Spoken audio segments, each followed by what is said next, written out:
La pièce témoigne d'un conflit brutal avec des corps éparpillés sur le sol. Un jeune homme halète fortement, l'effort et le choc de l'événement gravé sur son visage. Il a du mal à se rappeler les détails précis du jour où il a trouvé la mort. Un soudain flashback le montre saisi par de sombres et sinistres vrilles. Il se souvient avoir couru frénétiquement à travers une scène de chaos total alors que les appendices éclataient autour de lui. De retour dans le présent, sa main se referme avec décision sur une arme à feu abandonnée. Il se retourne rapidement, se préparant à affronter ce qui se cache encore dans l'ombre. Avec une grimace de détermination, il appuie sur la détente et tire sur sa cible. Sa mémoire fragmentée ne peut que conjurer des images d'un monstre et d'un ange. Une volée de tirs impacte la créature de l'ombre, créant une série d'éclairs lumineux. Sa mémoire revient à ce qui aurait dû être une autre journée ordinaire au bureau. Mais cette normalité a été brisée lorsqu'une monstrueuse vrille l'a mortellement abattu. Il se souvient de l'amère ironie de sa vie banale rencontrant une fin si extraordinaire. Le choc et l'agonie du coup final sont gravés dans son esprit. Il se souvient avoir tremblé, agrippant la blessure horrible qui a scellé son destin.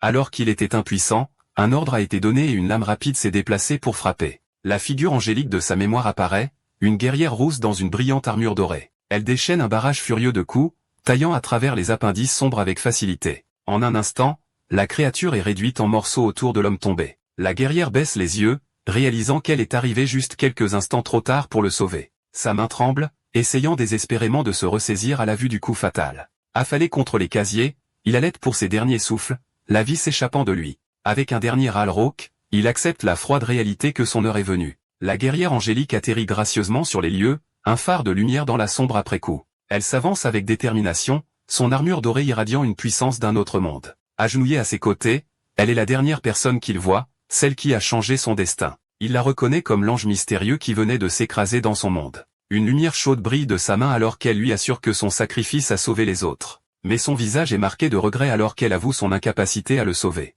Il esquisse un faible sourire ensanglanté, satisfait d'être enfin devenu le héros qu'il a toujours souhaité être. La Valkyrie lui prend fermement la main, refusant de le laisser partir tout de suite. Avec ses dernières forces, il demande le nom de sa mystérieuse sauveuse. Elle se présente comme Rhaelena, une Valkyrie légendaire de l'aube. Rhaelena serre sa main, lui offrant à la fois des excuses solennelles et sa plus profonde gratitude. Elle lui assure que son dernier acte héroïque a suffi à sauver leur monde entier. Sa vie d'homme normal prend fin, renaissant comme un héros inconnu dans les annales de l'histoire. Mais dans le vide, un noyau cramoisi se brise, signalant que son histoire est loin d'être terminée. Il se retrouve renaissant, se tenant fièrement devant une terrifiante légion de monstres. Maintenant armé d'une lance redoutable, il canalise un nouveau pouvoir immense. Une bête blindée pousse un cri féroce, se lançant en avant pour tester sa nouvelle puissance. Il empale sans effort la bête, une démonstration enflammée de son nouveau pouvoir. Mais le premier meurtre n'est qu'un échauffement alors qu'une mâchoire colossale jaillit du sol devant lui. Un sourire méchant se répand sur son visage, ses yeux brillant d'une soif de bataille.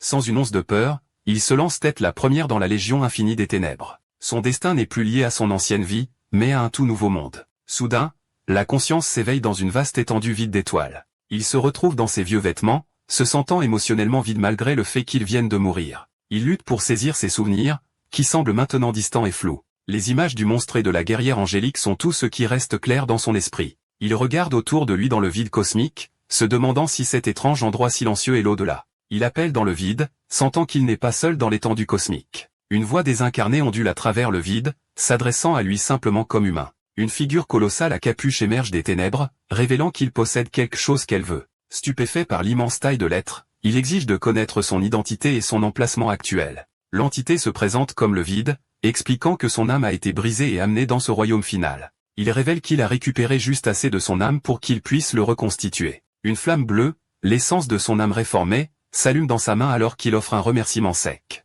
Il fixe la flamme éthérée, avouant que cette nouvelle existence l'a complètement engourdi. Le vide déclare qu'il n'a pas besoin de gratitude, seulement du sceau qu'il détient maintenant. Confus, il nie toute connaissance d'un sceau, remettant en question le véritable motif de l'entité. Le vide révèle un sceau lié à son âme au moment de sa mort, lui ordonnant d'y accéder. Sceptique, il se moque intérieurement de la vague commande de plonger dans sa propre âme. Décidant de ne pas mettre en colère l'être cosmique, il prend une respiration et se prépare à tenter l'impossible. Alors qu'il se concentre, une lumière bleue brillante brille de sa poitrine, le surprenant. Une fenêtre système se matérialise, accueillant Noah Brown, maintenant identifié, dans le système astral. Noah regarde avec incrédulité l'écran holographique, étonné que sa tentative ait réellement réussi. En lisant les détails, il apprend que le sceau est une source de potentiel infini fusionné directement à son âme. L'entité colossale recule, réalisant que la fusion rend la séparation du sceau presque impossible. Noah ricane face à la situation difficile de l'entité, mais le vide révèle qu'il a une solution finale. L'entité lui offre un pacte sombre, devenir son vaisseau et manier un pouvoir inimaginable comme sa renaissance.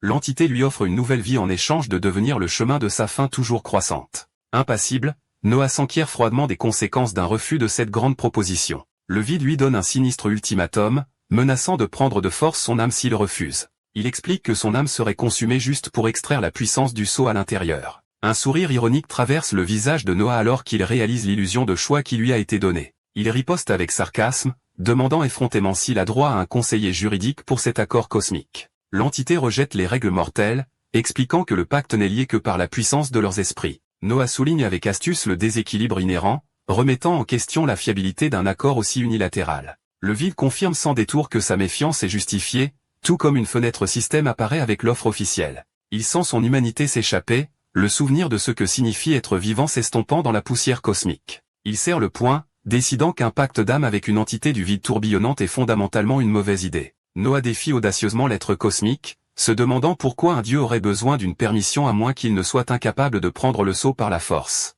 L'entité trouve son défi intrigant, le qualifiant d'âme particulièrement déconcertante. Fini les négociations, le vide libère des vrilles sombres qui déferlent à travers l'étendue cosmique. Les appendices sombres s'enroulent instantanément autour de Noah, le liant complètement. Une vrille se serre autour de son cou, réduisant violemment au silence ses protestations. Le vide déclare que son choix est inacceptable, ses yeux brillants irradiant une puissance immense et impitoyable. Suspendu et impuissant, Noah lutte contre l'emprise écrasante de l'entité. L'être propose un nouveau marché sinistre, servir de marionnette, où il se contentera de récolter le sceau de son âme morte. Une nouvelle fenêtre système apparaît, encadrant l'ultimatum coercitif comme un pacte formel. Avec un grognement de pur défi, Noah rejette complètement l'offre coercitive de l'entité. Le système se moque de son libre arbitre, présentant un nouveau pacte avec deux options de oui identiques. Le vide avertit que son esprit se fracture sous son immense puissance et que son temps est compté. Il essaie de le tenter avec la promesse de devenir un dieu parmi les mortels, adoré par tous. Même alors que les vrilles se resserrent, il serre les dents et jure de ne jamais s'incliner devant un monstre.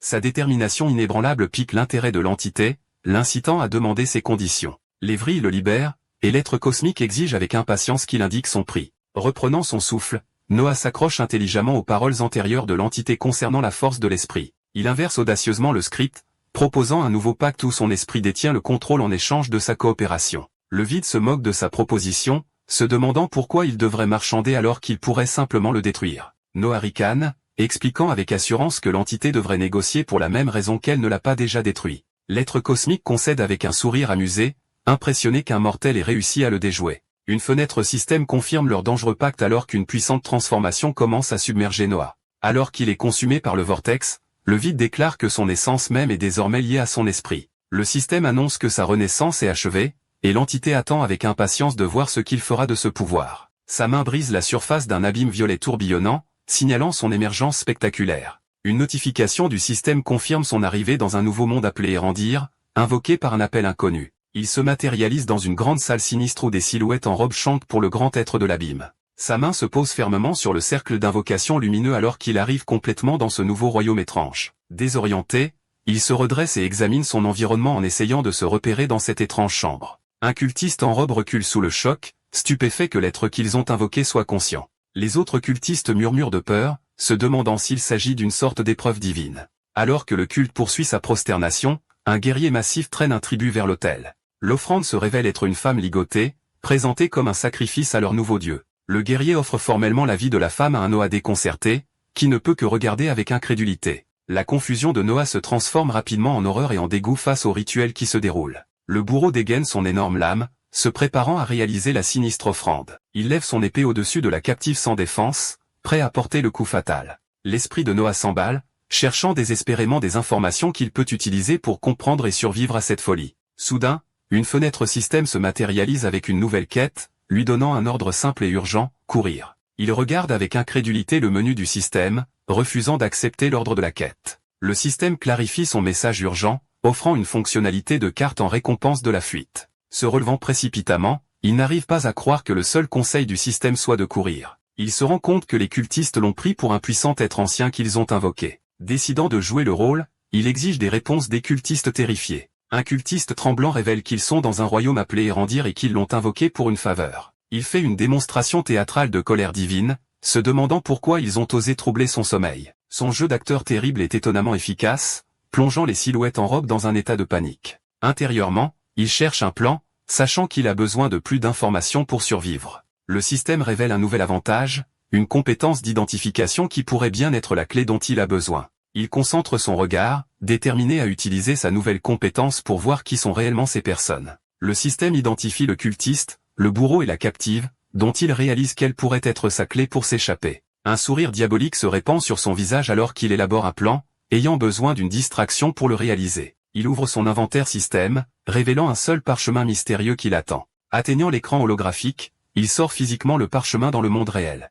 Noah est surpris par la facilité de tout cela tandis qu'un cultiste voisin s'émerveille de sa prétendue magie de téléportation. Déroulant le parchemin, il trouve une étrange lettre de bienvenue, que les cultistes prennent pour un texte divin. Saisissant l'occasion, il tient le parchemin en l'air et adresse son premier décret divin à la foule stupéfaite. Les silhouettes en robe murmurent avec confusion, choqués que leur dieu veuille que le sacrifice soit son serviteur. Avec un regard menaçant, il défie leur hésitation, demandant s'ils osent refuser son commandement. Les cultistes paniquent car leur tradition dicte qu'un sacrifice de sang est nécessaire pour tout pacte. Noah s'avance avec assurance, levant la main pour faire taire leurs protestations. Il s'approche de la femme captive, posant une main sur son épaule alors qu'il se prépare à mettre son plan à exécution. Se penchant près d'elle, il lui ordonne secrètement de jouer le jeu et de faire semblant d'être sous son contrôle. Il lui donne un ensemble simple d'instructions pour une représentation théâtrale afin de tromper leur ravisseur. Il soulève dramatiquement la femme, proclamant à haute voix au culte qu'elle est maintenant son vaisseau à commander. L'entité du vide, regardant de l'intérieur,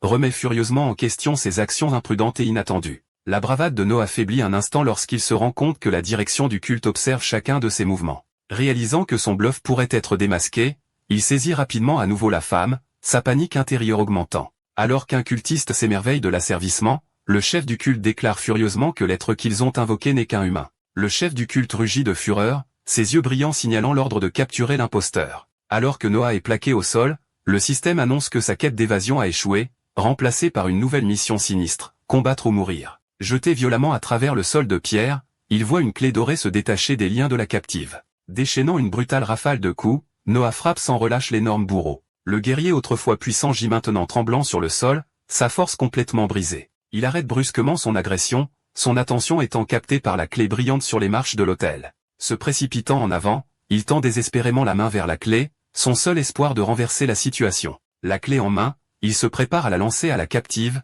l'exhortant à se libérer. Il lance la clé vers la femme, évitant de justesse une frappe rapide et vengeresse du bourreau en train de se rétablir. Se retournant, Noah affronte son adversaire armé, se préparant à la confrontation mortelle à venir. Le bourreau enragé se précipite en avant, son épée massive prête à fendre Noah en deux. Mais juste au moment où la lame descend, des vrilles sombres jaillissent du dos de Noah pour bloquer l'attaque. Le pouvoir du vide le traverse, et un sourire confiant remplace son choc initial. Malgré l'intervention, la lame du guerrier trouve toujours sa marque, tranchant profondément l'épaule de Noah. Il regarde avec incrédulité alors qu'une notification du système confirme une baisse massive de sa santé. Le bourreau retire brutalement son épée, envoyant Noah chanceler en arrière sous l'impact. Gisant blessé sur le sol, il regarde impuissant alors que le guerrier se prépare à porter le coup final. Mais alors que l'épée tombe, la main de Noah s'enflamme d'une étrange puissance de feu. Le bourreau est soudainement englouti dans un torrent de flammes, son attaque interrompue par une pure agonie. Noah regarde avec de grands yeux, tout aussi surpris que quiconque par ses propres capacités destructrices. La femme captive, maintenant libre, s'avance alors que le bourreau grésille en arrière-plan. Ses mains s'enflamment d'une puissance de feu alors qu'elle se prépare à affronter les cultistes en charge. Elle déchaîne un arc de flammes balayant, dégageant un chemin à travers ses attaquants. Se tenant avec défi, elle devient le centre calme d'une tempête de feu de sa propre création. La femme déchaîne un énorme vortex de feu, envoyant les cultistes restants voler. Enragé par l'incompétence de ses disciples, le chef du culte décide d'intervenir personnellement. Le chef se précipite devant un Noah blessé, complètement concentré sur sa nouvelle cible, plus puissante. Une notification du système clignote, avertissant Noah que sa santé est maintenant à un niveau critique. Malgré ses blessures, Noah se force à se relever et saisit l'épée du bourreau déchu. Juste au moment où le chef attaque, Noah enfonce la lame dans son dos, aidé par le pouvoir du vide. Le chef du culte s'effondre sur le sol de pierre, la lame empruntée ayant trouvé sa marque. Une rafale de notifications système confirme sa victoire et l'achèvement d'un objectif secret. Sa barre de santé clignote un avertissement terrible, indiquant qu'il ne reste que 7%. Le chef s'écrase au sol avec un dernier bruit sourd, son règne de terreur prenant fin brusquement. Le système met en évidence son succès, révélant qu'il a non seulement gagné, mais qu'il a également libéré la captive, Aurelia Foster. Noah regarde avec confusion, essayant de traiter l'afflux soudain d'informations du système. Ses forces l'abandonnent finalement, et il tombe à genoux alors que sa santé chute à un niveau critique de 6%. Il s'effondre complètement, la vie le quittant alors que le dernier de ses ennemis tombe à proximité. Il grimace face à l'amère ironie de survivre à une mort pour en affronter une autre immédiatement. Sa conscience dérive dans un vide cosmique familier où le système lui présente un choix qui change sa vie. Le système annonce le début de son processus d'éveil et son transport vers un nouvel espace astral. Il se réveille avec une vue floue et inconnue, se demandant où il a été emmené cette fois. Sa vision s'éclaircit, révélant qu'il est à l'intérieur d'une machine à pince dans ce qui semble être une salle d'arcade. Debout au milieu des lumières clignotantes, il réfléchit au temps qui s'est écoulé depuis qu'il s'est trouvé dans un tel endroit. Une voix mystérieuse perce ses pensées, reconnaissant son arrivée tant attendue. Il se tourne pour voir un homme à lunettes nommé Dylan qui l'attend calmement derrière un comptoir de prix. Dylan lui fait un signe de la main désinvolte comme s'il saluait un vieil ami dans ce cadre bizarre. Noah le regarde immédiatement avec colère, exigeant de connaître l'identité de l'homme et la nature de cet étrange endroit. Il exprime ses soupçons, accusant l'homme d'être une autre entité cosmique essayant de le manipuler. L'homme, Dylan, lui demande calmement de ralentir, promettant de tout expliquer. L'homme se présente comme Dylan, révélant que l'absence de nom de famille est une création de son subconscient. Noah ricane face à cette explication bizarre au moment où Dylan confirme ses soupçons initiaux. Dylan révèle qu'il est un représentant du vide venu ici pour faire respecter leur pacte. Il précise que sa présence dans cet espace astral est une conséquence forcée de leur accord. Noah s'approche d'une vieille borne d'arcade en essayant de comprendre sa nouvelle réalité. En saisissant le joystick, il se demande si toute cette salle d'arcade est son script astral. La machine s'anime, son écran clignotant intensément alors qu'il l'active. Un message système lui offre le choix entre 3 voies pour son éveil, le laissant se demander ce qu'est un script astral. Dylan explique avec impatience que le script astral est une manifestation magique de l'âme de Noah. Il désigne la pièce, déclarant que cette salle d'arcade est la forme familière que son âme a choisie pour son espace astral. Un sourire nostalgique traverse le visage de Noah alors qu'il reconnaît la salle d'arcade de sa jeunesse. Toujours agrippé au joystick, il s'interroge sur son but dans cet étrange espace semblable à un jeu. Dylan s'avance en expliquant que bien que ce ne soit pas son rôle habituel, la situation de Noah est une exception. Il donne une instruction simple, disant à Noah d'appuyer sur le bouton de démarrage pour commencer le processus. L'écran de la machine clignote pour l'accueillir dans Astral Fighter et note qu'une anomalie intègre sa vie passée. Un écran de sélection de personnages apparaît, incitant Dylan à expliquer les 4 attributs principaux qui définiront le pouvoir de Noah. Se tenant à côté de lui, Dylan précise que choisir une voie améliorera ses attributs et le rendra plus fort. Dylan prévient que si les meilleures voies offrent de plus grands bonus, elles pourraient également limiter sa croissance à long terme. Le système affiche la classe de guerrier, une voie standard offrant un simple point d'attribut par niveau. Noah parcourt les autres options de base, les trouvant toutes comme des points de départ similaires pour son nouveau voyage. Dylan suggère de vérifier d'autres machines pour de meilleures options, et Noah accepte, peu impressionné par les choix actuels. Le représentant du vide désigne une nouvelle borne, recommandant une voie axée sur la guérison pour la survie de Noah. Noah s'avance vers la nouvelle machine et appuie sur un bouton pour voir ce qu'elle offre. Une liste de classes de guérison apparaît, faisant se demander à Noah si ce choix réparera ses blessures mortelles. Dylan brise son espoir, révélant que le temps est simplement ralenti et qu'il reviendra au bord de la mort. Son attention est soudainement attirée par une option de classe beaucoup plus intrigante et sinistre. Le système révèle une classe rare d'exsanguinateur, une voie qui transforme l'essence même des ennemis vaincus en armes. Dylan confirme que c'est une voie viable à la fois pour la guérison et pour nuire, ce qui obtient un signe d'approbation de Noah. Avec encore 2 machines à explorer, la détermination de Noah à trouver la voie parfaite grandit. Alors que Dylan observe pensivement, Noah semble apprécier le processus de construction de son nouveau soi. Dylan désigne la 3e machine, recommandant avec confiance les voies qu'elle contient. Il se moque de la voie du héros du vide, refusant de devenir une marionnette et préférant le contrôle tactique. Il se dirige vers la dernière machine, pesant soigneusement ses options tandis que Dylan observe. Une voie de marcheur astral apparaît, une classe épique axée sur le voyage interdimensionnel et le pouvoir mystique. Il découvre ensuite la voie de chasseur du vide, une classe qui transforme ses instincts naturels et son affinité avec le vide en arme. Ignorant le soupir exaspéré de Dylan, Noah décide de combiner les 3 voies de haut niveau pour son éveil. Sa décision étant prise, il saisit fermement le joystick et appuie sur le bouton de démarrage pour verrouiller son choix. Il sursaute lorsqu'une soudaine poussée d'énergie jaillit de la machine, signalant le début du processus. L'écran de l'arcade se met à grésiller alors que des vrilles obscures commencent à suinter dans la pièce. L'essence sombre se transforme en une forme menaçante sur l'écran avant de se précipiter pour envelopper ses mains. Les vrilles violentent Noah, le tirant vers la machine alors qu'il lutte contre leur emprise. Dylan sourit, mentionnant nonchalamment un détail crucial qu'il a commodément oublié de partager. Un vortex tourbillonnant d'énergie sombre se matérialise devant Noah, l'entraînant dans ses profondeurs chaotiques. Le représentant du vide révèle que le processus d'éveil est conçu pour être une épreuve douloureuse. Lié et impuissant, Noah est entraîné dans l'abîme, maudissant Dylan pour sa trahison.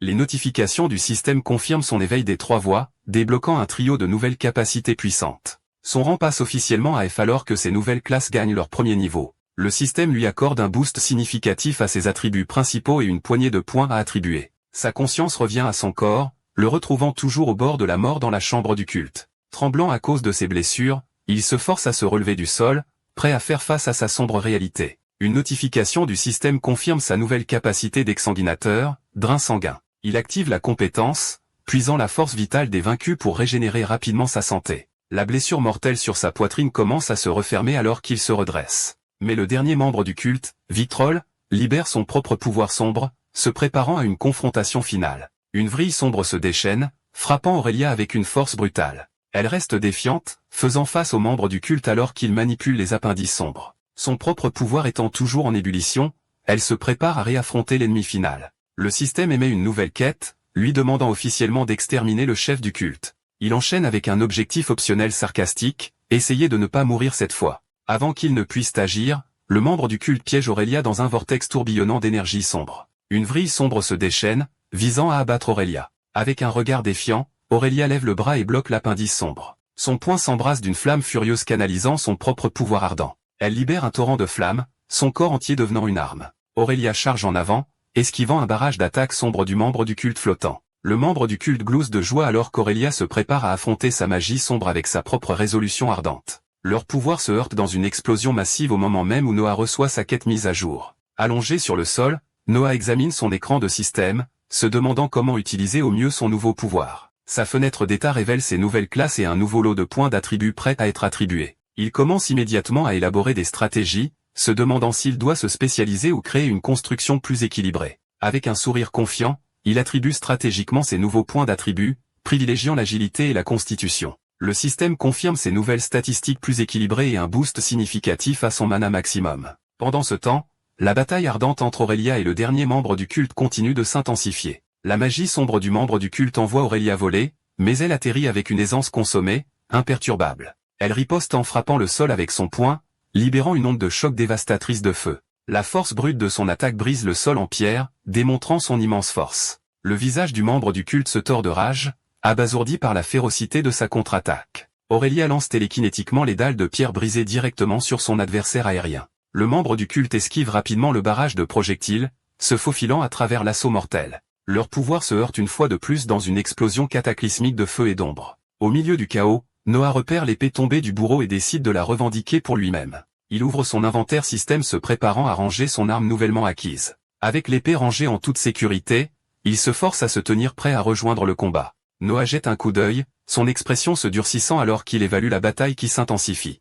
Il se précipite alors qu'Aurélia est violemment projetée en arrière par la magie sombre du membre du culte. Ses yeux se fixent sur le membre du culte flottant, Victrol, qui irradie une aura de pure menace. Les yeux du membre du culte brûlent de fureur alors qu'il tente de désamorcer la situation. Serrant sa poitrine, Noah bluffe désespérément, prétendant être un émissaire du vide lui-même. Lorsque le membre du culte ricane, Noah présente le mystérieux parchemin comme preuve de sa connexion divine. Le visage de Victrol se tord de rage, complètement non convaincu par l'audacieux mensonge. Il affirme avec audace que le parchemin est un message direct du vide, une réponse à la dévotion du membre du culte. Victrol lance un regard d'un mépris total, son expression révélant qu'il ne se laisse pas berner par la ruse. Imperturbable, Noah continue sa performance, agissant comme si c'était un grand honneur de délivrer ce message divin. La fureur du chef du culte éclate, ses yeux brillants alors qu'il accuse Noah d'oser mentir sur une question aussi sacrée. Un appendice sombre fouette devant la tête de Noah, le forçant à esquiver alors que son bluff s'effondre complètement. Juste à temps, une notification du système révèle sa nouvelle capacité de marcheur astral, le Blink. Il active instantanément la compétence, se téléportant à travers la pièce et laissant une image rémanente scintillante à sa place. Atterrissant en toute sécurité, Noah jette un coup d'œil en arrière, sa fenêtre de système brillant toujours à côté de lui. Atteignant son inventaire, il saisit fermement la poignée de l'énorme épée du bourreau. La formidable lame se matérialise depuis l'écran holographique, prête à être déchaînée. Manriant la lame massive, Noah bondit pour asséner un coup dévastateur. Mais le cultiste libère une vague d'énergie noire, déviant l'attaque et projetant Noah dans les airs. Malgré la contre-attaque, la lame de Noah atteint sa cible, laissant une profonde entaille sur la poitrine du cultiste. Il glisse sur le sol de pierre, reprenant rapidement pied pour le prochain mouvement. Le chef du culte chancelle, serrant sa blessure avec incrédulité face à l'audace du mortel. Saisissant l'ouverture qu'il a créée, Noah lance un ordre à son allié aux cheveux de feu. Répondant à l'appel, Aurelia frappe le sol du pied, brisant le sol avec une éruption ardente. Elle intercepte l'attaque désespérée du cultiste, sa puissance brute submergeant sa magie noire. Avec un dernier coup décisif, Aurelia enfonce son poing enflammé dans le dos du cultiste. Elle libère ensuite un torrent de feu, projetant son ennemi vaincu à travers la chambre. Le chef du culte recule en agonie, son corps incapable de résister à l'impact du feu. Sans hésiter, Aurelia se lance dans les airs pour poursuivre son assaut implacable. Elle déclenche une furieuse volée de coups de feu, submergeant le cultiste impuissant en plein vol. Chaque coup atterrit avec une force dévastatrice, laissant le chef du culte complètement à sa merci. Rassemblant sa puissance, elle se prépare à mettre fin au combat avec un seul coup de pied décisif. Son attaque finale enflammée envoie le cultiste s'écraser, et une notification système confirme leur victoire. Noah regarde l'écran de son système s'illuminer, annonçant que ses classes ont gagné plusieurs nouveaux niveaux. Alors qu'Aurelia atterrit, une autre notification détaille ses augmentations de statistiques significatives et un nouveau lot de points d'attribut. Le système confirme que sa quête est terminée et révèle qu'il a absorbé une partie du pouvoir du chef. Totalement épuisé mais victorieux, Noah lève les mains en signe de soulagement pur et simple. Allongé sur le sol, Noah dit avec insolence à son allié enflammé qu'elle lui doit une explication. Sans se laisser impressionner, elle exige de savoir qui il est et comment il a été invoqué. Sa main s'enflamme alors qu'elle exprime sa méfiance, expliquant qu'elle ne peut pas se détendre tant qu'elle ne sait pas qu'il n'est pas une menace. Elle le presse de répondre, lui demandant carrément s'il vient même de ce monde. Noah se met à transpirer froidement, réalisant le danger de répondre incorrectement à ses questions. Il se demande intérieurement s'il doit révéler ses origines d'un autre monde, sachant que cela pourrait être une condamnation à mort. Après un moment de silence tendu, il nie fermement être originaire d'un autre monde. Sa suspicion ardente grandit alors qu'elle remet en question son allégeance au culte ou à un groupe appelé les Points de Fer. Se forçant à s'asseoir, il feint d'ignorer les factions qu'elle mentionne. Face à face avec la femme intimidante, il nie avec véhémence toute connaissance des groupes qu'elle a nommés. Son comportement ardent se refroidit lorsqu'elle s'excuse pour son hostilité antérieure, le remerciant pour son aide. Noah explique sa propre prudence, révélant qu'il a été trahi par son ancien groupe d'aventuriers. Elle reconnaît sa journée difficile, et la tension entre eux commence enfin à s'apaiser. Il essaie de justifier sa stratégie prudente en mentionnant une quête dont l'objectif est de ne pas mourir, ce qui la déroute complètement. Sa tentative d'expliquer les jeux de rôle ne fait que rendre Aurelia plus perplexe face à son étrange vocabulaire. Décidant d'être direct, il se présente comme Noah et déclare sans embâche qu'il est né dans ce monde après sa mort. Sa suspicion revient instantanément car elle sait que la résurrection est impossible sans le pouvoir d'un dieu. Il lève les mains en signe de reddition, avouant qu'il est tout aussi confus par sa situation qu'elle. Convaincue par son honnêteté, elle accepte qu'il soit un rare personne d'un autre monde, et sa suspicion s'estompe finalement. Elle s'affale ensuite sur le sol juste devant lui, laissant Noah déconcerté par son changement soudain de posture. Il s'interroge sur son calme soudain, insistant sur le fait qu'il devrait s'échapper au lieu de méditer. Son regard entendu confirme sa nature d'un autre monde, car elle se rend compte qu'il n'est vraiment pas de ce royaume. Elle explique que la méditation est le principal moyen pour les guerriers comme eux de reconstituer leur mana épuisé. Il est déconcerté par sa mention de son aura, un concept complètement étranger pour lui et son monde. Les coutumes et la terminologie locale de ce nouveau monde le laissent complètement perdu et confus. Il compare maladroitement leur pouvoir à de simples tours de magie, ce qu'elle trouve amusant compte tenu de son choix de classe sombre. Son commentaire le fait transpirer, et il demande anxieusement si son chemin d'exsanguinateur est considéré comme tabou. Elle le rassure en lui disant que son chemin est acceptable pour la guilde des aventuriers, à condition qu'il évite la magie noire. Alors qu'il tente de méditer, une nouvelle fenêtre système se matérialise au-dessus de sa tête. Le système confirme qu'il a appris la compétence de méditation, augmentant sa récupération de mana et l'incitant à explorer ses autres pouvoirs. Il décide d'utiliser le temps d'arrêt pour explorer toute l'étendue de ses nouveaux pouvoirs. Le système affiche ses 3 nouvelles capacités, l'absorption de sang, le clignement et l'anéantissement au son inquiétant. Déjà familier avec les 2 premiers, il se concentre sur la 3e compétence mystérieuse de sa classe de chasseur du vide. La description révèle qu'il canalise l'énergie du vide pour anéantir tout ce qui se trouve sur son chemin. Alors qu'il teste la compétence, une énergie sombre se rassemble dans ses mains, mais un avertissement clignote indiquant qu'elle draine sa santé. Un sourire confiant se répand sur son visage, heureux que son chemin d'exsanguinateur puisse contrer le dangereux inconvénient.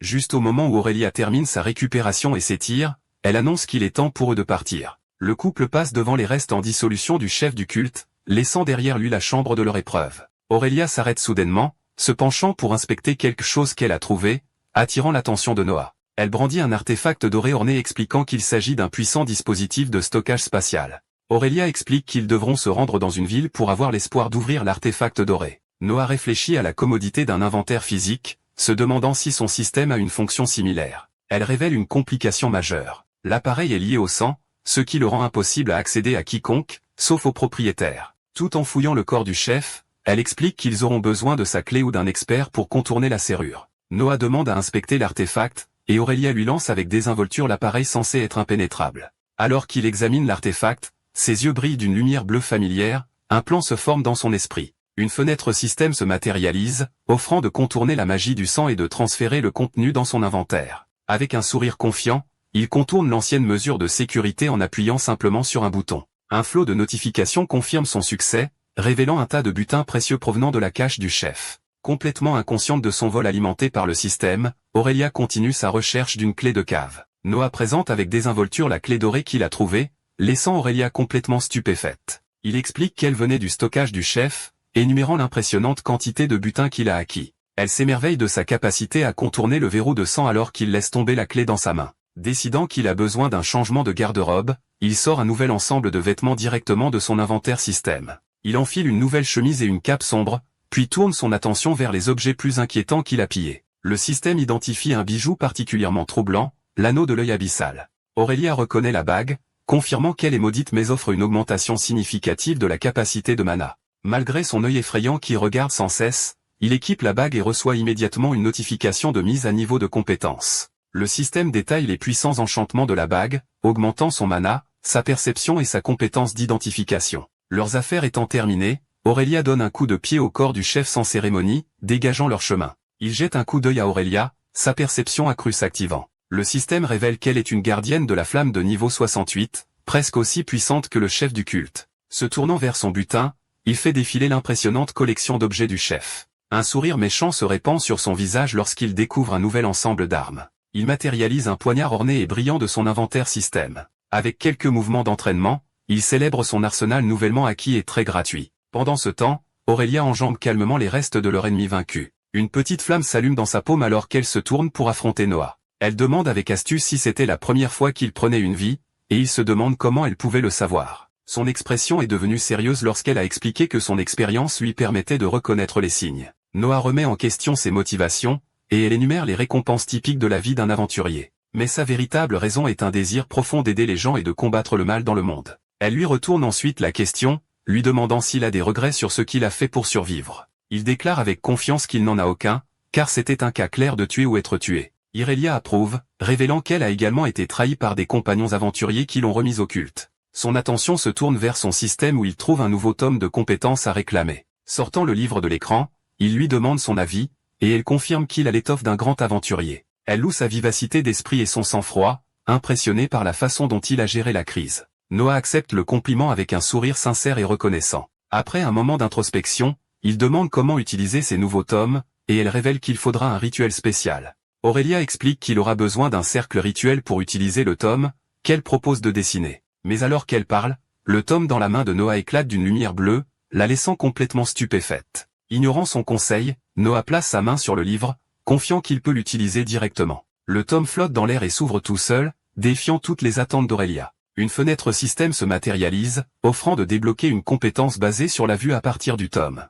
Avec un regard déterminé, Noah se prépare à accepter l'offre du système et à revendiquer son nouveau pouvoir. Le système lui demande alors de choisir laquelle de ces 3 classes recevra la nouvelle compétence. Il sélectionne de manière décisive la voie du chasseur du vide, et le système confirme que le tome a été consommé. Une notification confirme qu'il a débloqué l'œil du chasseur du vide, et un symbole lumineux se matérialise sur son visage. L'anneau de l'œil abyssal s'active immédiatement, boostant sa nouvelle compétence au niveau 3. Une lumière brillante jaillit alors que Noah absorbe le pouvoir du tome, un symbole lumineux apparaissant sur son front. Sa vision s'affine, le monde autour de lui se mettant au point avec une clarté nouvelle. Ravi de ses sens améliorés, il se délecte de la clarté haute définition de sa nouvelle réalité. Il se tourne avec empressement vers Aurélia, prêt à se vanter de sa nouvelle capacité à voir le mana. Elle corrige calmement son hypothèse, expliquant que ce qu'il perçoit en réalité est sa puissante aura. En baissant les yeux sur ses propres mains brillantes, il se rend compte que l'énergie violette qui l'enveloppe est sa propre aura. Son argot moderne pour génial ne sert qu'à embrouiller davantage Aurélia. Sans se décourager, il passe au 2e tome, que le système identifie comme un tome rare d'infliction. Le livre se dissout en énergie, accordant à sa classe exsanguinator une nouvelle capacité, saignement. Aurélia est impressionnée, confirmant que la capacité d'appliquer des effets de statut aux armes est une compétence rare et précieuse. Aurélia lui dit de consommer une pierre de mana de faible qualité avant leur départ. Il s'interroge sur les risques d'une pierre de qualité supérieure, et elle le met en garde contre l'empoisonnement au mana. Elle explique qu'une pierre légèrement plus forte offre un léger coup de pouce, mais à un prix douloureux. Une pierre beaucoup plus forte fournit une poussée de puissance temporaire, qu'elle démontre avec une flexion. Cependant, elle avertit que la paralysie et l'agonie qui en résultent sont souvent mortelles. Consommer quelque chose de plus puissant, prévient-elle, entraîne une autodestruction explosive immédiate. Elle illustre sinistrement l'alternative, une disparition lente et atroce alors que le mana ravage le corps de l'intérieur. Sans se laisser décourager par les détails macabres, Noah sourit, prêt à poursuivre sa mission. Alors qu'ils explorent les ruines, Aurélia révèle son intention de piller la chambre de stockage du culte pour y trouver des artefacts magiques. Elle mentionne également la recherche des effets personnels de quelqu'un qu'elle a été envoyé chercher, ce qui amène Noah à se demander si d'autres sont encore en vie. Aurélia serre le poing, révélant qu'elle était la dernière survivante du donjon souterrain du culte. Elle le met en garde de rester attentif aux pièges persistants, aux cultistes ou aux monstres pendant qu'ils avancent. Le couple s'avance prudemment dans un long couloir pavé de pierres. Ils s'aventurent plus profondément dans les ruines, le chemin étant maintenant envahi par d'anciennes vignes. En jetant un coup d'œil autour d'une porte, Noah demande si elle a toujours l'artefact doré. Il lui remet le dispositif de stockage orné, ayant déjà pillé son contenu. La main d'Aurélia s'enflamme alors qu'elle se prépare à utiliser l'artefact. Elle lève l'appareil haut, et il émet une lumière brillante, révélant un passage caché. La lumière illumine un mur massif couvert d'étranges ruines, et Noah se demande ce qui a poussé les cultistes à de tels extrêmes. Il réfléchit au côté obscur de l'humanité, réalisant que c'est une constante, même dans ce nouveau monde. Aurélia énumère les nombreuses tentations qui conduisent les gens sur un chemin sombre, du pouvoir aux fausses promesses. Elle affirme que les cultistes auxquels ils ont été confrontés étaient tous des adultes qui ont volontairement choisi leur destin.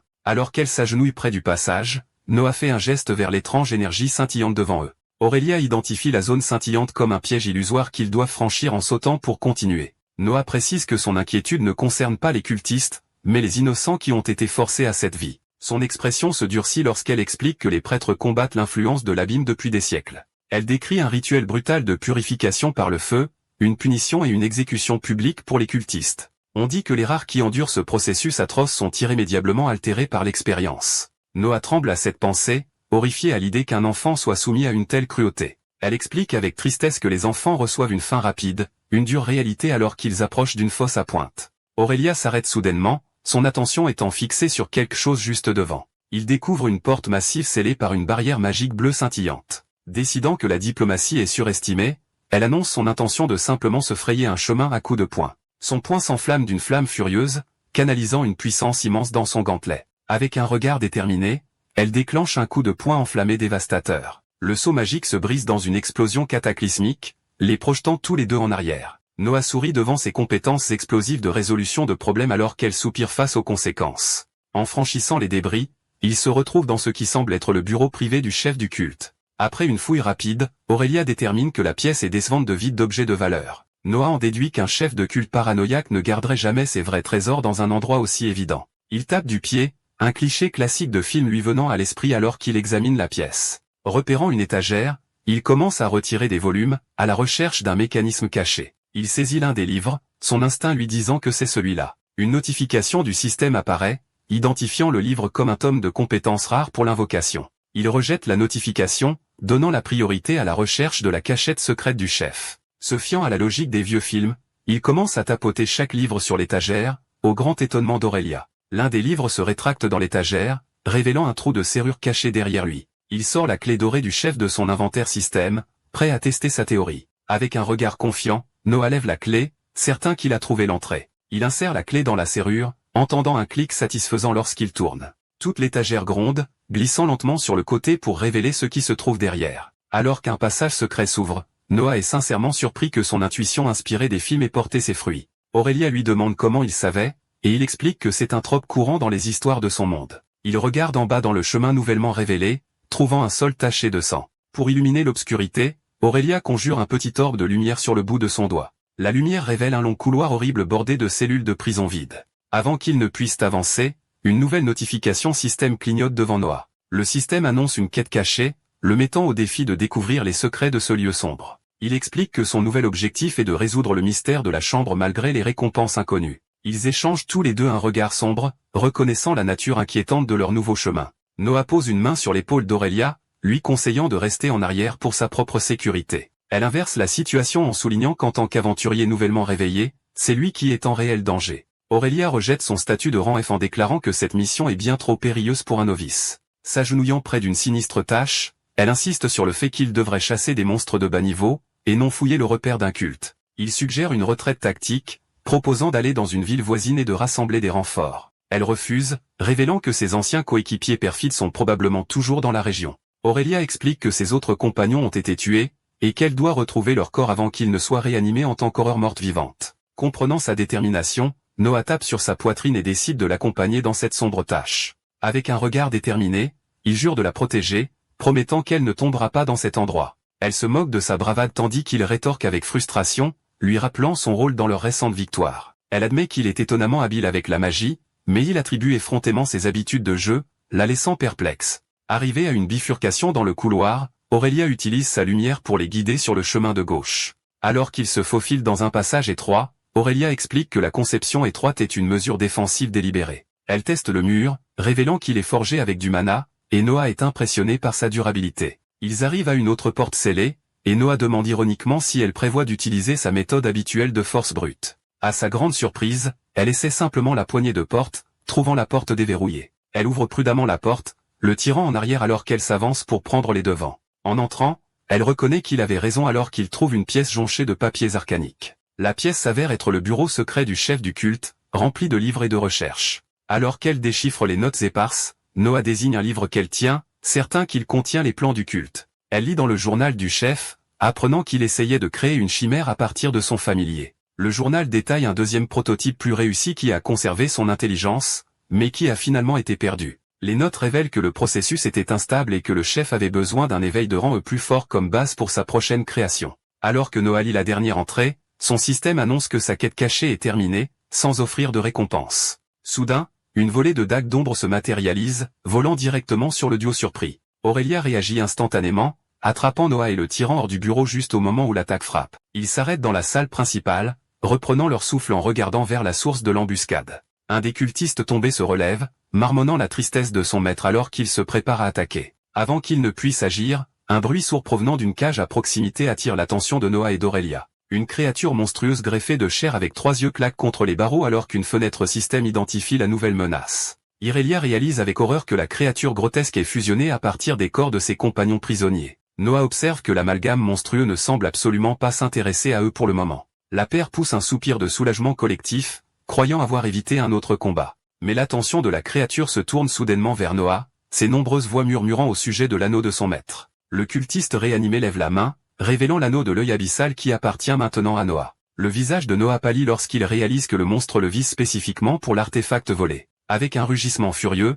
la chimère brise sa cage et se jette directement sur sa nouvelle cible. Aurelia libère une explosion de feu pour intercepter le monstre, donnant à Noah une chance de s'échapper. Alors que Noah esquive l'attaque, une fenêtre système clignote devant ses yeux. Une nouvelle quête apparaît, lui demandant d'échapper au familier vengeur pour une récompense de niveau épique. Noah rejette avec colère la notification de quête, sachant que ce n'est pas le moment pour les distractions. Les 3 yeux de la chimère grotesque se fixent sur lui, ses nombreuses voix murmurant une vengeance pour son maître déchu. En un éclair, le monstre écrase le cultiste réanimé sous sa main, son seul objectif étant maintenant Noah. L'attaque initiale de la créature envoie Noah voler alors qu'il signale désespérément à Aurelia qu'il doit fuir. La force du coup envoie également Aurelia s'écraser au sol, momentanément étourdie par l'impact. L'amalgame monstrueux atterrit lourdement dans une mare d'eau, ses corps fusionnés rampant implacablement vers sa cible. Il pousse un rugissement horrible, sa langue massive fouettant avec une vitesse terrifiante. Juste au moment où il se démène pour s'échapper, une main cramoisie saisit son manteau, le ramenant dans la mêlée. Pris par la langue du monstre, Noah essaie de se téléporter,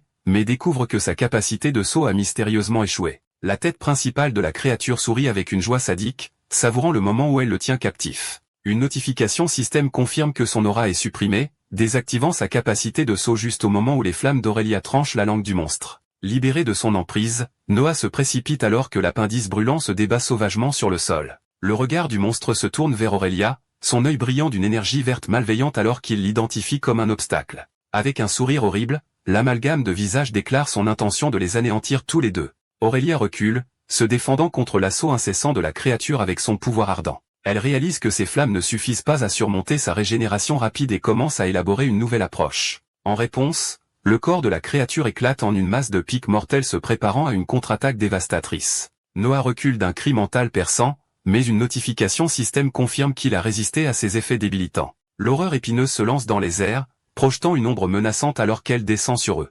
Aurelia est frappée par une volée de projectiles acérés, l'épinglant au sol et la laissant vulnérable. Clouée au sol mais pas vaincue, Aurelia brise les pics avec une volée furieuse de frappes enflammées. Elle libère une explosion massive de feu concussif, anéantissant ses entraves en un seul mouvement. Atterrissant gracieusement au milieu des conséquences enflammées, elle reprend complètement ses esprits. Elle vérifie si Noah va bien, qui confirme qu'il va bien, qu'il gère juste les bourdonnements dans ses oreilles de sa contre-attaque explosive. La monstrueuse chimère titube, sa peau épineuse fumant et endommagée par la puissante attaque. Se reprenant rapidement, la créature tourne, rassemblant ses pics restants pour un autre assaut mortel. Elle libère un tourbillon de projectiles acérés, envoyant une tempête de barbes sombres se précipiter vers eux. Noah et Aurelia esquivent tous deux habilement le barrage mortel, se faufilant à travers l'attaque mortelle. Aurelia riposte en plein vol, lançant une rafale concentrée de feu directement sur le monstre en rotation. Ses yeux brillent d'une détermination ardente alors qu'elle se prépare à libérer toute l'étendue de son pouvoir. Enveloppée de feu, Aurelia plonge des airs, visant un coup décisif à la monstruosité en rotation.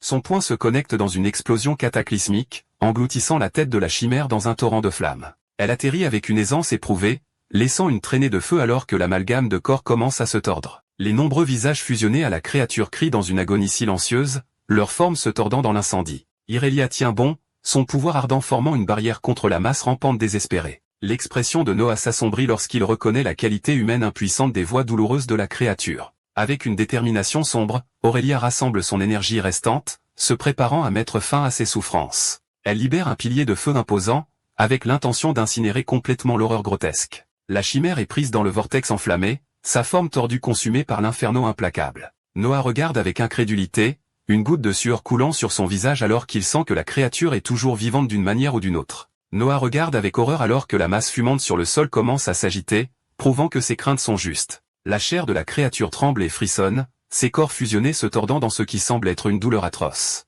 Sa forme carbonisée s'ouvre, révélant une nouvelle forme plus terrifiante émergeant de l'intérieur. La chimère se transforme en une horreur draconique, libérant un cri silencieux perçant qui résonne à travers la pièce. Une notification système confirme que Noah a été touché par une attaque mentale, mais sa volonté y a partiellement résisté. Malgré sa résistance, une cascade d'affaiblissement inonde son système, affaiblissant ses statistiques et sa régénération. Chancelant sous l'assaut psychique, Noah enregistre à peine la queue du monstre qui se dirige vers lui. La queue de la créature s'écrase sur le sol avec une force incroyable, manquant de peu sa cible. Juste à temps, Noah active sa compétence de saut, se téléportant hors de la zone de danger immédiat. Mais son évasion est de courte durée car le monstre réduit instantanément la distance, le frappant d'un coup brutal. La langue de la créature prend Aurelia au piège, mais elle se débat avec acharnement contre sa puissante emprise. D'un coup de tête, le monstre la lance avec une force suffisante pour briser le mur de pierre. Ses trois yeux pivotent alors, se fixant sur sa cible principale, Noah. L'horreur draconique se jette en avant, sa langue fouettant dans l'air avec une intention mortelle. Noah active le saut à la dernière seconde, se téléportant juste au moment où l'attaque aurait atterri. Il réapparaît derrière la bête alors qu'une fenêtre système annonce que sa compétence de saut a atteint le niveau 2. Le monstre s'écrase au sol, son attaque déjouée par l'évasion opportune de Noah. Le visage de Noah se tord d'alarme, réalisant l'immense danger dans lequel il se trouve. De l'autre côté de la pièce, l'Aurelia blessée observe le chaos qui se déroule avec une sombre détermination. Voyant que son allié est à terre, Noah regarde avec horreur la créature tourner son regard malveillant vers elle. Réalisant que son allié est en danger, Noah se prépare à utiliser sa capacité de saut pour intervenir. Il plonge son poignard dans le dos de la bête, mais une fenêtre système confirme que la créature a résisté à son effet de saignement. Le monstre riposte avec un coup de queue vicieux, forçant Noah à s'éloigner du coup mortel. Réapparaissant en plein air pour une autre frappe, une notification système l'avertit que son mana est dangereusement bas. Dans un geste désespéré, il sort une pierre de mana, ses yeux brillants de détermination alors qu'il se prépare à l'utiliser. Il consomme la pierre, restaurant instantanément son mana au prix d'un empoisonnement mineur, et déclenche une puissante contre-attaque. Ignorant la douleur, il insiste sur son avantage avec une série rapide d'entailles énergisées. Son assaut incessant fait s'écraser l'horreur draconique au sol alors qu'il saute en sécurité. La tension du combat devient évidente alors qu'il tremble, réalisant la quantité de mana qu'il a dépensé. Juste à ce moment-là, une notification système lui rappelle sa capacité de vol de vie, la ponction sanguine. Il tente d'utiliser la ponction sanguine, mais une notification système confirme que la créature a résisté à la capacité. Sans se décourager, il saute au-dessus du monstre abattu, se préparant à frapper depuis les airs. Avec une goutte de sueur sur le front, il serre son poignard, son expression se durcissant avec résolution. Il libère une rafale d'entailles énergisées, creusant dans la peau de la créature. Les notifications confirment qu'il a infligé une hémorragie, mais le monstre résiste alors que son mana chute à des niveaux critiques. Utilisant le corps massif de la créature comme un tremplin, il saute pour créer une certaine distance. Dans un pari désespéré, il sort une pierre de mana de qualité supérieure et la consomme sans hésitation. Le système confirme que son mana est surchargé et que ses statistiques sont augmentées, mais il est maintenant affligé d'un empoisonnement au mana. Alimenté par son nouveau pouvoir, il s'éloigne de la frappe de représailles du monstre avec facilité. Canalisant son énergie sombre, Noah se prépare à déchaîner sa compétence ultime, anéantissement. Il plonge ses dagues dans la tête de la créature, déchaînant sa compétence ultime, anéantissement. Utilisant le dos de la créature comme tremplin, il s'éloigne d'un bond pour se repositionner pour une autre attaque. Avec un regard de concentration intense, il se prépare à lancer son assaut surchargé. Il lance une large entaille arquée, les dagues crépitant d'une puissance immense. Combinant téléportation et anéantissement, il devient un flou de mouvement, frappant la bête de tous côtés. Son assaut implacable est récompensé lorsque les notifications du système confirment que ses deux compétences ont gagné des niveaux. Croyant que le combat est terminé, il tient sa dague levée, confiant d'avoir porté le coup final. Pour assurer sa disparition, il enfonce ses dagues dans la forme en dissolution de la créature pour un dernier coup.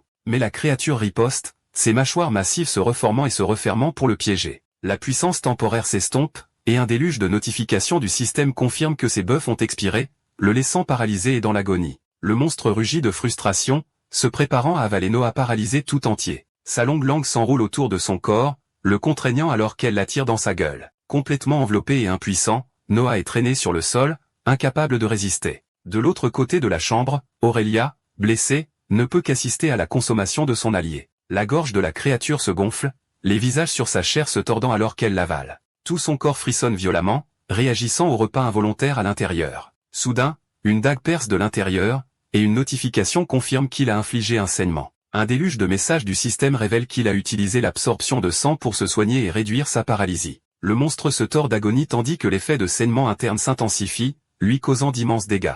Sa chair commence à se déchirer et à s'étirer alors que Noah se bat pour se frayer un chemin de l'intérieur. Noah jaillit des restes en dissolution de la créature, s'étant frayé un chemin vers la liberté. Il fait un pas en avant, laissant une traînée de l'essence du monstre tandis qu'Aurélia observe de loin. Un barrage de notifications du système confirme sa victoire, lui accordant plusieurs niveaux et une augmentation significative de ses stats. Le système annonce que sa quête est terminée, améliorant sa récompense en un grimoire de grade légendaire de sang vital. Au moment où il s'effondre, une nouvelle notification révèle qu'une entité mystérieuse a absorbé la puissance du monstre. Il fixe la barre de progression, réalisant que quelque chose se déverrouille bien au-delà de sa limite prévue. Le système affiche simplement un seul mot inquiétant, déverrouillage. Submergé par la bataille et l'événement mystérieux du système, sa conscience commence à s'estomper. La tension finit par avoir raison de lui, et il s'effondre face contre terre sur le sol de pierre froide. Inconscient et vulnérable, Noah reste immobile tandis qu'Aurélia blessée observe, incapable de l'aider. La main de Noah tremble alors qu'il reprend lentement conscience au milieu des restes du monstre. Il se met à genoux avec difficulté, se tenant la tête avec douleur alors qu'une fenêtre du système clignote à côté de lui. Se forçant à prendre une pause méditative, il essaie de récupérer, et le système confirme que sa régénération de mana a augmenté. Mais son corps est immédiatement secoué par une violente poussée d'énergie instable. Le contre-coup le jette au sol, et il crie, complètement déconcerté par ce qui lui arrive. Un déluge de notifications révèle la cause. Il est affligé de multiples effets de statut débilitants provenant de la pierre de mana. Aurélia s'approche, notant qu'il est réveillé et demandant avec ironie s'il va bien. Elle passe devant, admettant que c'est un miracle qu'ils aient survécu et qu'il ait dû lui sauver la vie une fois de plus. Avec un regard frustré, elle se réprimande d'avoir été si facilement vaincue malgré son expérience. Elle s'arrête juste devant lui, ses pieds nus à quelques centimètres de son visage. Elle annonce calmement son intention de l'aider à régler son empoisonnement au mana. Aurélia minimise nonchalamment son état horrible, expliquant que ce n'est pas une préoccupation majeure. Elle révèle que bien qu'inconfortable, l'empoisonnement au mana est rarement mortel et a une solution simple. Aurélia lui ordonne de s'asseoir et de libérer tout son mana jusqu'à ce que ses réserves soient complètement vides. Les deux aventuriers s'assoient l'un en face de l'autre, prêts à commencer le processus de purge. Suivant ses instructions, Noah libère une puissante poussée d'énergie violette de son noyau. Une notification du système confirme qu'il est en train de drainer avec succès son mana corrompu. Le système affiche l'immense pression sur son cœur alors qu'il expulse rapidement l'énergie.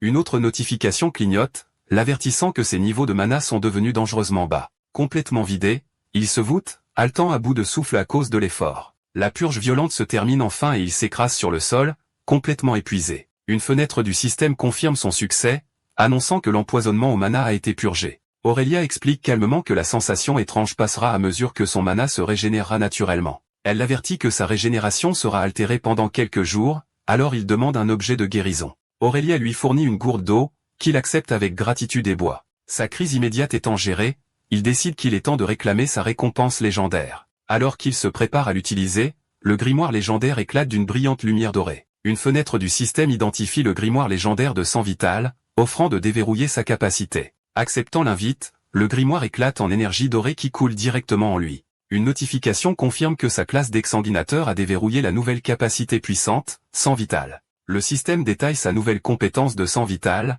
qui double sa régénération de santé et accorde l'immunité au poison. Aurélia s'enquiert de la puissance qu'elle a ressentie, et il explique sa nouvelle capacité à stocker de la santé pour plus tard. Elle se plaint avec un regard frustré qu'il semble accaparer toutes les compétences injustement puissantes. Imperturbable, elle hausse les épaules et souligne l'injustice inhérente à ce que son monde est de la magie, et il est d'accord. Son attention est ramenée à son système alors qu'il contemple l'objet mystérieux qui se déverrouillait. Une nouvelle notification confirme que l'objet est prêt, demandant s'il souhaite consommer la récompense inconnue. Il glisse sur l'invite, matérialisant un petit livre sans prétention à partir de l'interface du système. Le système identifie l'objet mystérieux comme un fragment de potentiel infini. Il raisonne que ce fragment devrait améliorer sa compétence d'identification, lui permettant d'en savoir plus sur son anneau. Une nouvelle notification révèle que le fragment peut être consommé pour gagner un aspect et déverrouiller un sceau caché. Noah remet en question la description incomplète du fragment, et Aurélia explique que c'est probablement dû à un sceau ou à ses faibles compétences d'identification. Ignorant son avertissement selon lequel l'objet pourrait être cassé, il appuie de manière décisive sur l'invite pour le consommer. Une notification du système confirme qu'il a consommé le fragment mystérieux non identifié. Il est immédiatement submergé par une cascade d'alertes du système, une mentionnant de manière alarmante la modification génétique. La rétroaction intense du système le force à se mettre à genoux, attirant l'attention d'une Aurélia inquiète. Il lutte pour traiter le flux incessant d'informations clignotant devant ses yeux. Au milieu du chaos, une nouvelle quête apparaît, le mettant au défi de trouver davantage de ces puissants fragments éparpillés. Son corps se convulse soudainement alors que des pointes cramoisies acérées éclatent douloureusement de son dos. Le système annonce que sa transformation est incomplète avant qu'une entité mystérieuse appelée Dévoreur n'applique un effet de purification. Un vortex d'énergie sombre jaillit de lui, et il se demande pourquoi il est purifié alors que la force le tire vers l'avant. Il expulse violemment une substance sombre et corrompue, les yeux grands ouverts de choc et de douleur. Le monde tourne alors qu'il s'effondre sur le sol, submergé par la violente purge interne. Alors qu'il gît en tas, une nouvelle notification du système retentit devant lui. Le système annonce qu'il a été purifié, améliorant ses capacités et supprimant toutes ses afflictions négatives.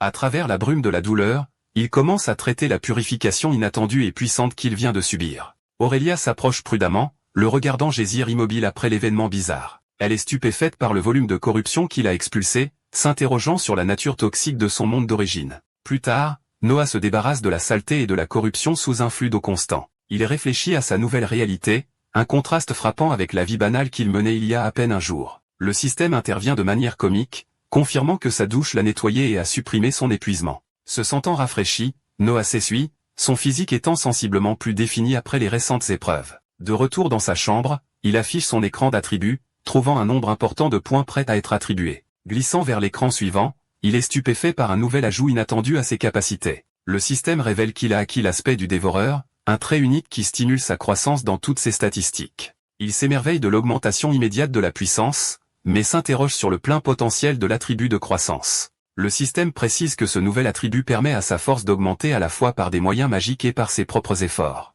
Testant son nouveau pouvoir, il canalise son énergie, et une notification confirme une augmentation massive de son attribut de puissance. Des notifications inondent sa vision, confirmant une augmentation significative de son agilité, de sa constitution et de ses statistiques mystiques également. À ce moment-là, Aurélia jette un coup d'œil dans la pièce, surprise de le trouver déjà réveillé et rayonnant d'une nouvelle puissance. Troublé par son apparition soudaine, il explique qu'il vient de finir de nettoyer et lui propose maladroitement de faire de même. Aurélia informe nonchalamment à Noah surpris qu'elle s'est déjà baignée. Elle explique, avec un sourire confiant, qu'elle s'en est occupée pendant qu'il était inconscient. Il calcule pensivement qu'il a dû être inconscient pendant au moins 1 heure. Elle lui demande s'il est prêt à partir, impatiente de quitter cet endroit sinistre. Sans attendre de réponse, elle s'éloigne d'un bond, annonçant qu'ils ont une autre destination. Il remet en question sa propreté, mais elle lui montre simplement sa main bandée et propre. Il plisse les yeux, toujours sceptique quant à sa propreté après leur intense bataille. Elle démontre son pouvoir en posant une main sur son épaule, séchant instantanément ses vêtements mouillés avec sa chaleur. Elle se vante que ses compétences en matière de feu la rendent insensible au froid,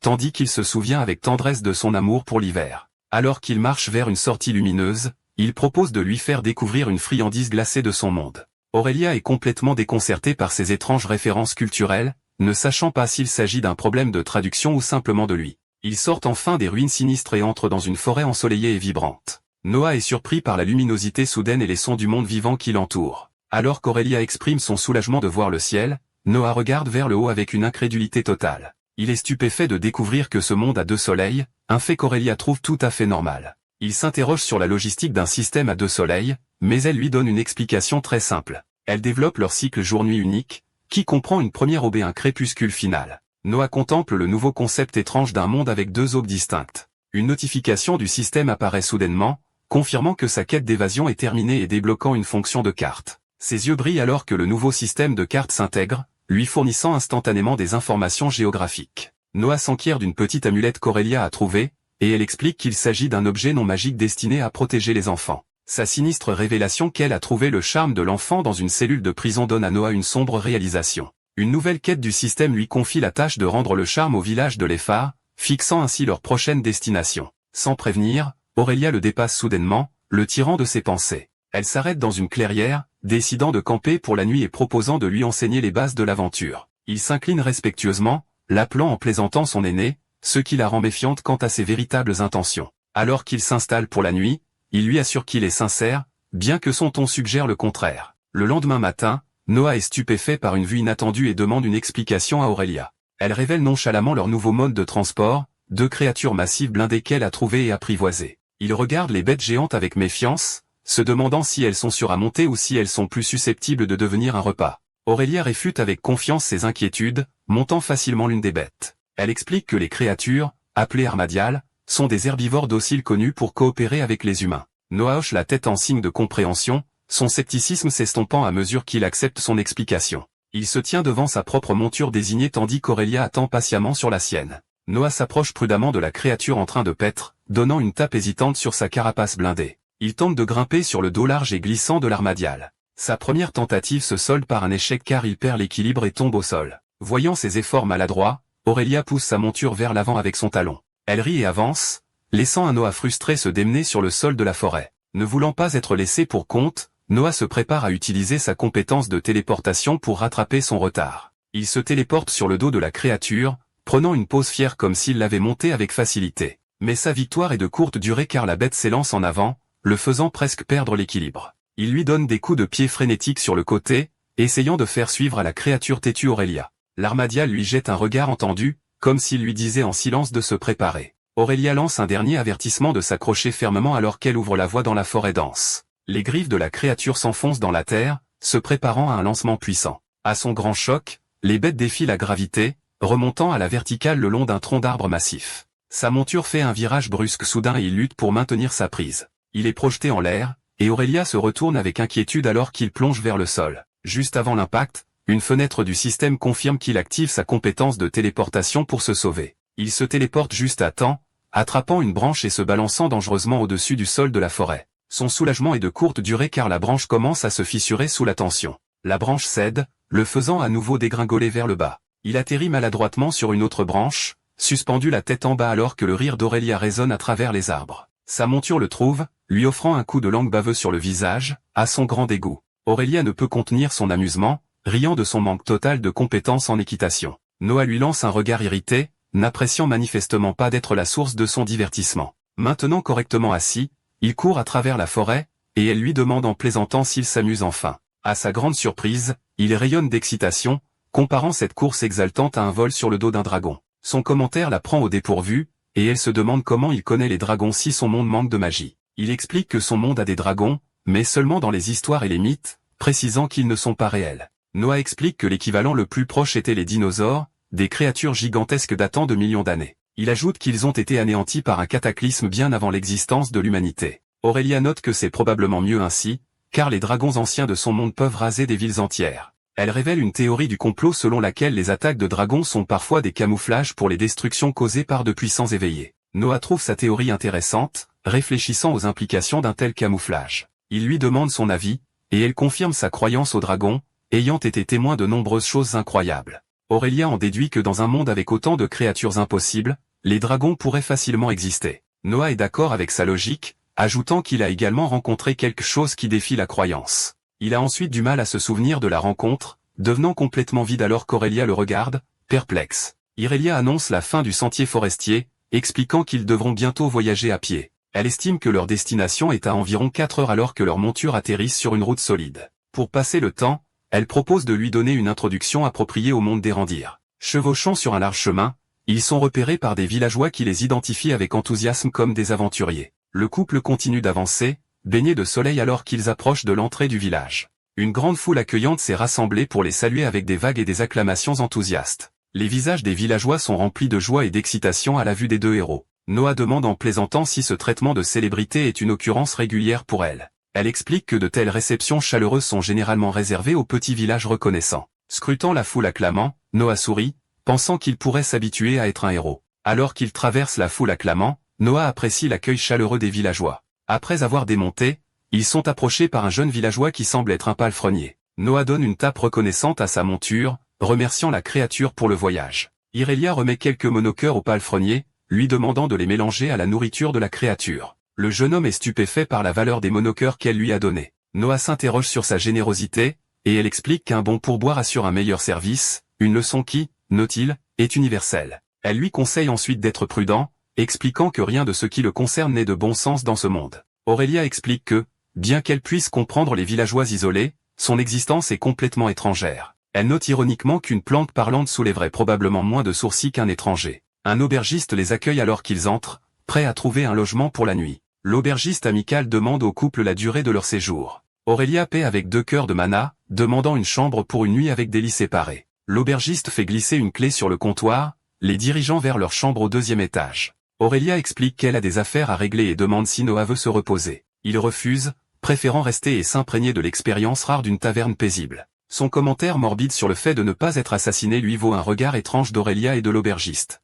Aurélia l'avertit de surveiller ses paroles avant de lui tapoter l'épaule et de partir de son côté. Noah remarque effrontément à l'aubergiste son esprit fougueux, admettant qu'il le trouve attachant. Un autre client offre une boisson à Noah, devinant qu'il est un aventurier ayant survécu au bois perdu. L'homme se dit que Noah soit un idiot ou un héros, il pourrait sûrement prendre une bière. Noah accepte l'offre, admettant qu'il pourrait prendre une boisson malgré l'heure matinale. L'homme commande bruyamment une chope de bière pour Noah, et la serveuse s'exécute rapidement. Le client demande son nom, et Noah se présente, confirmant qu'il est nouveau dans le coin. L'homme fait glisser une chope pleine sur la table, se préparant à partager une information surprenante. Alors que Noah prend une gorgée, il révèle nonchalamment qu'il ne s'est éveillé qu'hier, stupéfiant l'homme plus âgé. L'homme le met en garde contre le fait de voyager avec une classe comme Aurélia, pensant qu'il le fait par amour. Noah ignore l'avertissement et savoure la bière avec un regard de pure satisfaction. Il précise qu'il a été forcé de s'éveiller, et Aurélia l'aide simplement, ce qui rend l'homme nostalgique. L'homme se présente comme Lorient, et les deux hommes se serrent la main dans un geste amical.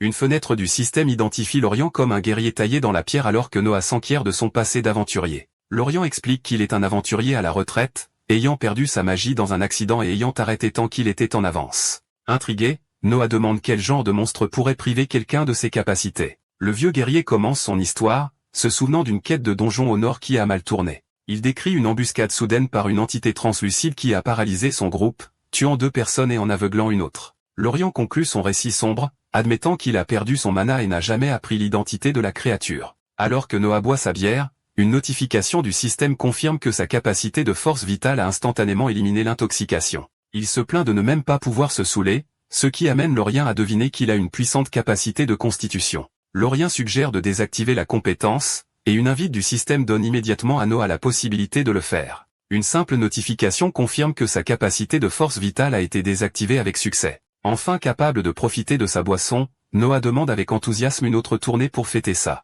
Lorient explique qu'il peut utiliser la capacité de dégriser instantanément, un fait que Noah trouve absolument hilarant. Après quelques verres supplémentaires, une notification du système confirme qu'il est devenu intoxiqué avec succès. Il tressaillit alors qu'une autre notification révèle que sa capacité de force vitale a automatiquement nettoyé l'effet. Maintenant complètement sobre, Noah demande à Lorient de lui parler des villageois disparus qu'il a mentionnés plus tôt. Le vieux guerrier confirme avec une expression sombre que des gens ont disparu dans les bois. Il raconte comment les disparitions ont commencé il y a 6 mois lorsque 2 villageois sont allés enquêter et ne sont jamais revenus. Lorient explique que même les aventuriers n'ont rien trouvé, ce qui a forcé les villageois à abandonner la forêt par peur. La tragédie s'est aggravée lorsque les mines locales se sont effondrées et qu'aucun survivant n'a été retrouvé dans les décombres. Il conclut que les villageois ont scellé les mines mais ont récemment embauché de nouveaux aventuriers pour un dernier coup d'œil. Le village est maintenant divisé, pesant le danger des mines contre le besoin de revenus pour survivre à l'hiver. Lorient ajoute que d'étranges hurlements et cris ont été entendus provenant des mines scellées. Il explique que les villageois sont maintenant terrifiés par une possible infestation de morts-vivants.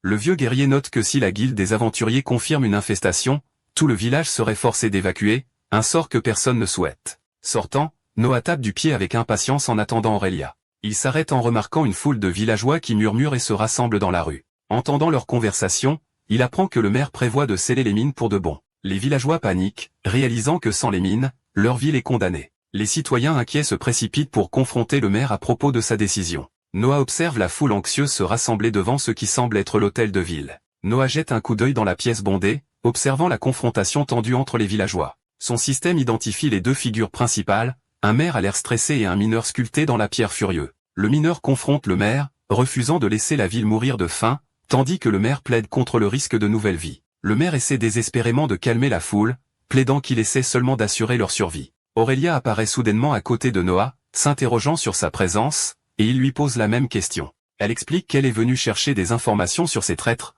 mais Noah lui fait remarquer que le maire est un peu occupé. Il raconte nonchalamment comment il s'est retrouvé là après quelques verres et une discussion à l'auberge. Quand il a demandé s'il devait aider, elle révèle que c'est son plan car ils ont besoin de l'aide du maire pour partir. Décidant qu'elle n'est pas assez affirmée, Noah s'avance pour intervenir, à sa grande surprise. Il interrompt doucement l'argument, disant aux hommes qu'il comprend leurs objectifs et partage leur désir de prospérité du village. Il pose une main sur l'épaule de chaque homme, suggérant qu'ils trouvent une solution ensemble au lieu de se disputer. Il leur adresse un sourire confiant, semblant avoir une maîtrise totale de la situation. Depuis la foule, une Aurélia stupéfaite regarde la scène se dérouler, confuse par son mouvement soudain. Il se présente comme Noah Brown, un aventurier nouvellement éveillé, captant l'attention de toute la pièce. Avec une révérence théâtrale, il se déclare hardiment la solution à tous leurs problèmes. Il décompose leurs problèmes, expliquant qu'ils ont besoin de quelqu'un pour enquêter sur les esprits dangereux. En claquant des doigts, il sous-entend avec assurance qu'il est la personne idéale pour une tâche aussi périlleuse. Le mineur se moque de l'idée, se demandant pourquoi ils enverraient un aventurier nouvellement éveillé à une mort certaine. Noah révèle son atout, pointant Aurélia du doigt et annonçant qu'elle viendra avec lui. Aurélia bouillonne de rage silencieuse, furieuse d'être entraînée dans son plan imprudent sans son consentement. Aurélia s'avance, expliquant que sa propre quête pourrait être liée aux problèmes du village. Le maire se souvient qu'elle est arrivée avec une équipe, et elle confirme qu'elle les recherche mais qu'elle aidera. Noah ajoute avec un sourire suffisant que leur aide aura bien sûr un prix. Le maire demande avec empressement leur prix, et Noah demande effrontément un tome de compétences. Le maire suggère qu'ils se rendent à Windress City pour de meilleurs tomes car la sélection du village est médiocre. Il explique que Windress est la ville la plus proche avec un hôtel de la guilde et un approvisionnement constant en équipement d'aventure. Aurélia prend en charge l'accord en exigeant une manastone de qualité des 2 chevaux pour le travail. Le mineur vétéran se porte volontaire pour les guider, et le maire accepte officiellement les conditions. Noah serre la main du maire avec enthousiasme, ravi d'avoir scellé leur arrangement commercial. Une notification du système retentit, leur accordant officiellement la nouvelle quête, des problèmes dans les mines. Aurélia tape sur l'épaule de Noah, lui disant avec assurance que c'est à son tour de prendre les devants. Elle se tourne vers le mineur, reprenant la conversation pendant que Noah regarde avec un sourire satisfait. Le mineur interroge ensuite Noah, trouvant son âge et son récent éveil comme une étrange combinaison. Noah explique qu'il vient d'un monde sans magie, ce qui a retardé sa chance d'éveiller un chemin. Cela incite le mineur à demander s'il vient d'une zone morte, un concept que Noah ne connaît pas. Le mineur explique, les décrivant comme des terres désolées et stériles qui drainent la vie de tout ce qui s'y trouve. Noah considère son propre monde, admettant qu'il était plus concret que la nature, mais insiste sur le fait que ce n'était pas une zone morte. Le mineur sourit, reconnaissant que les aider leur vaudra la gratitude du village, quelles que soient les origines de Noah. Avec un sourire confiant, Noah tend la main prêt à finaliser l'arrangement. Il scelle l'accord avec une poignée de main ferme, acceptant de se rencontrer le lendemain matin pour commencer la quête. Aurélia explique que leur prochaine destination est Windress City, où ils peuvent trouver son équipe et l'inscrire à la guilde. Désireuse de passer à autre chose, elle suggère de terminer rapidement la quête de l'esprit, et Noah accepte volontiers. Aurélia se souvient de son autre quête, déclarant qu'elle doit d'abord rendre le charme de l'enfant qu'elle a trouvé. Noah propose de l'accompagner, et ils partent ensemble sur un chemin bordé d'arbres. Leur voyage les mène au porche d'une modeste maison de village. Noah s'avance et frappe fermement à la porte en bois. La porte est ouverte par une femme surprise qui pose immédiatement des questions sur quelqu'un nommé Pierce. Alors que la femme regarde avec une expression douloureuse, Aurélia se prépare à rendre l'objet perdu. Les yeux de la femme se fixent sur le charme, le reconnaissant comme celui de son fils. Serrant le souvenir, la mère endeuillée tremble en demandant des nouvelles de son enfant disparu. Le cœur lourd, Aurélia secoue la tête, confirmant les pires craintes de la femme. La mère s'effondre de chagrin alors que Noah et Aurélia sont témoins de la douloureuse réalité de leur quête. Une jeune femme apparaît, leur demandant d'aider à faire entrer sa mère bouleversée. À l'intérieur, la sœur réconforte sa mère, révélant qu'elle s'était préparée à cette terrible nouvelle. Elle les remercie en larmes pour la clôture, expliquant qu'elles peuvent enfin commencer à passer à autre chose. La sœur dit qu'elles n'ont aucune récompense, mais Noah explique que leur nouvelle quête pour fouiller les mines est toute la raison dont ils ont besoin. Irelia détourne le regard, exprimant son regret de n'avoir pas pu faire plus pour aider. Noah pose une main réconfortante sur son épaule, offrant un geste silencieux de soutien. La mère endeuillée se lève, son visage un masque de tristesse alors qu'elle demande à être excusée. Alors qu'ils s'apprêtent à partir, la sœur les arrête, les appelant avec un sentiment d'urgence soudain. La mère en deuil serre le charme, implorant de savoir ce qui est arrivé à son fils. Sa fille, submergée de chagrin, demande les détails du destin de son frère. Aurélia explique que son fils, ainsi que beaucoup d'autres, a été enlevé par un groupe de cultistes abyssaux. Elle révèle que les cultistes effectuaient de sinistres rituels et qu'elle et Noah ont failli en être victimes. Aurélia remercie Noah de lui avoir sauvé la vie, ajoutant qu'ils ont cherché des survivants mais n'ont trouvé personne. Dans un flashback de la sombre prison, elle conclut que le charme était la seule trace laissée derrière elle. La mère lève les yeux avec un mélange de peur et d'espoir, demandant s'ils se sont occupés des cultistes. L'expression de Noah se durcit lorsqu'il confirme qu'il les a tous éliminés jusqu'au dernier. La mère ferme les yeux, traitant le caractère définitif de la nouvelle avec un cœur lourd. Elle commence à se remémorer son fils, Pierce, décrivant son habitude imprudente de chasser les monstres dans les bois et les mines. La mère révèle qu'elle était préparée à cette issue, car son propre mari était un aventurier. Elle explique que même après qu'il se soit installé, l'appel à l'aventure ne l'a jamais vraiment quitté. Elle raconte avoir perdu son mari à cause de cette vie et craindre que son fils ne suive le même chemin. Malgré sa peur, elle savait que le forcer à rester ne ferait que le faire souffrir intérieurement. Elle se tourne vers Noah et Aurélia, demandant s'ils possèdent eux aussi ce même désir inflexible d'aventure. Noah fait une pause, admettant qu'il n'a honnêtement pas de réponse à sa question. Il réfléchit à ses récentes difficultés, expliquant que son voyage a été axé sur la survie, mais l'idée d'être un aventurier le séduit de plus en plus. Il admet que l'attrait de ses nouveaux pouvoirs est fort et qu'il a hâte d'explorer ce nouveau monde. Son choix de mots déconcerte la jeune femme, qui s'interroge sur ce qu'il entend par ce monde. Aurélia lui donne un léger coup de coude, et il corrige rapidement sa bourde en affirmant qu'il n'est qu'un voyageur d'une terre lointaine. La mère en deuil s'avance, annonçant qu'elle a une dernière requête à faire aux aventuriers. Elle offre le charme de son fils à Noah, lui demandant de le porter lors de ses aventures en mémoire de Pierce. Noah accepte le souvenir, promettant de le chérir alors qu'il poursuit son voyage. La mère exprime sa profonde gratitude pour la clôture qu'ils ont apportée à sa famille. Alors qu'ils partent, une notification système confirme que la quête est terminée, et Noah fait un dernier signe de la main. Alors que le soleil se couche, Aurélia suggère qu'ils se reposent pour leur départ matinal aux mines demain. Noah est d'accord, se tenant l'estomac et notant que tuer des monstres se fait mieux le ventre plein.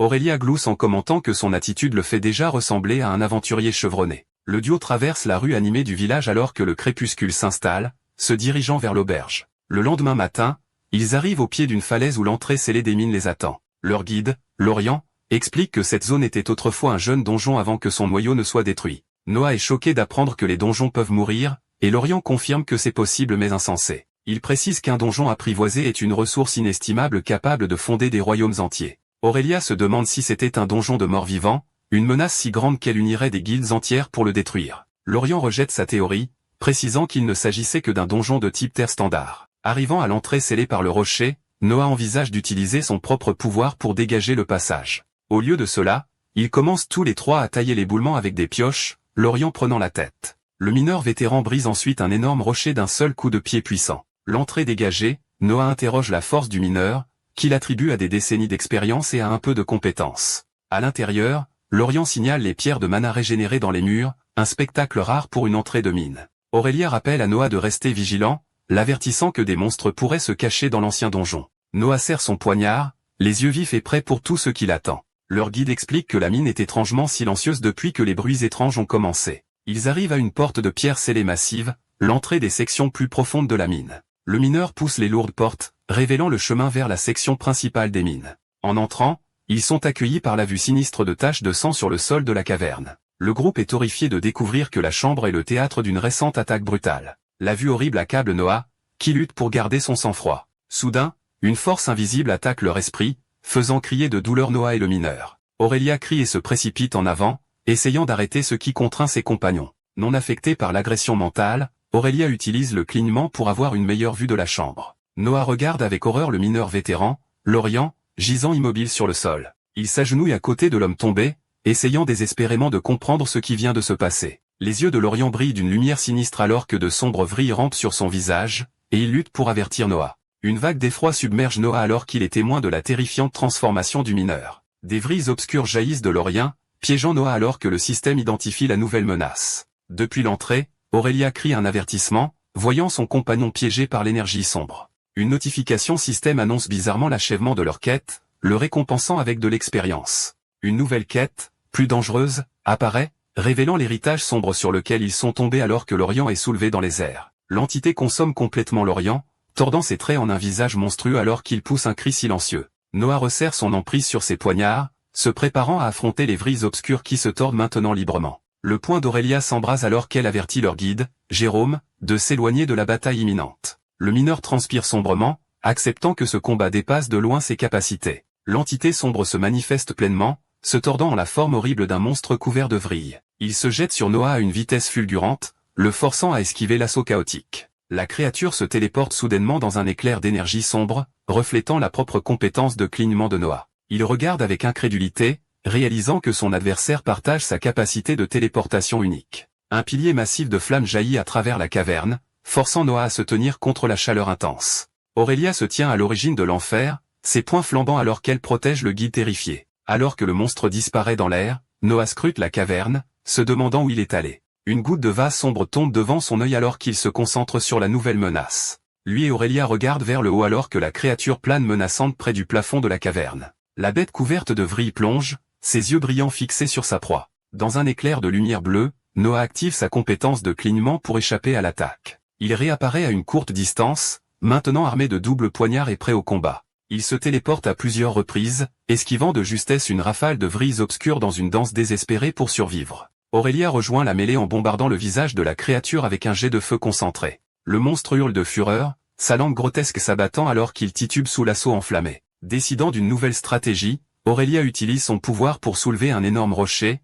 bloquant leur seule voie d'évacuation. La lourde pierre se met en place, scellant l'entrée et les piégeant à l'intérieur avec la bête enragée. Avec un rugissement déterminé, Aurélia utilise son immense force améliorée par le feu pour soulever l'énorme rocher. Elle lance le rocher flamboyant, envoyant une vague massive de feu se précipiter vers le monstre des vrilles. Le projectile enflammé s'envole à travers la caverne, un météore flamboyant visant directement leur ennemi piégé. Le monstre est englouti dans une explosion cataclysmique pris au centre de la puissante attaque d'Aurélia. Noah regarde l'enfer avec une expression tendue, serrant son poignard et attendant son moment pour frapper. Voyant les restes de la créature se tordre sur le sol, il se précipite en avant pour porter le coup final. Il saute dans les airs, abaissant ses doubles poignards lors d'une puissante frappe contre la masse obscure. Une notification système confirme qu'il a infligé un effet de saignement, drainant la vie de la créature greffée du vide. Le monstre pousse un hurlement silencieux et agonisant, sa forme grotesque reculant de l'attaque dévastatrice. Dans un dernier acte désespéré, la créature déchaîne une onde de choc, envoyant un Noah étourdi voler vers l'arrière.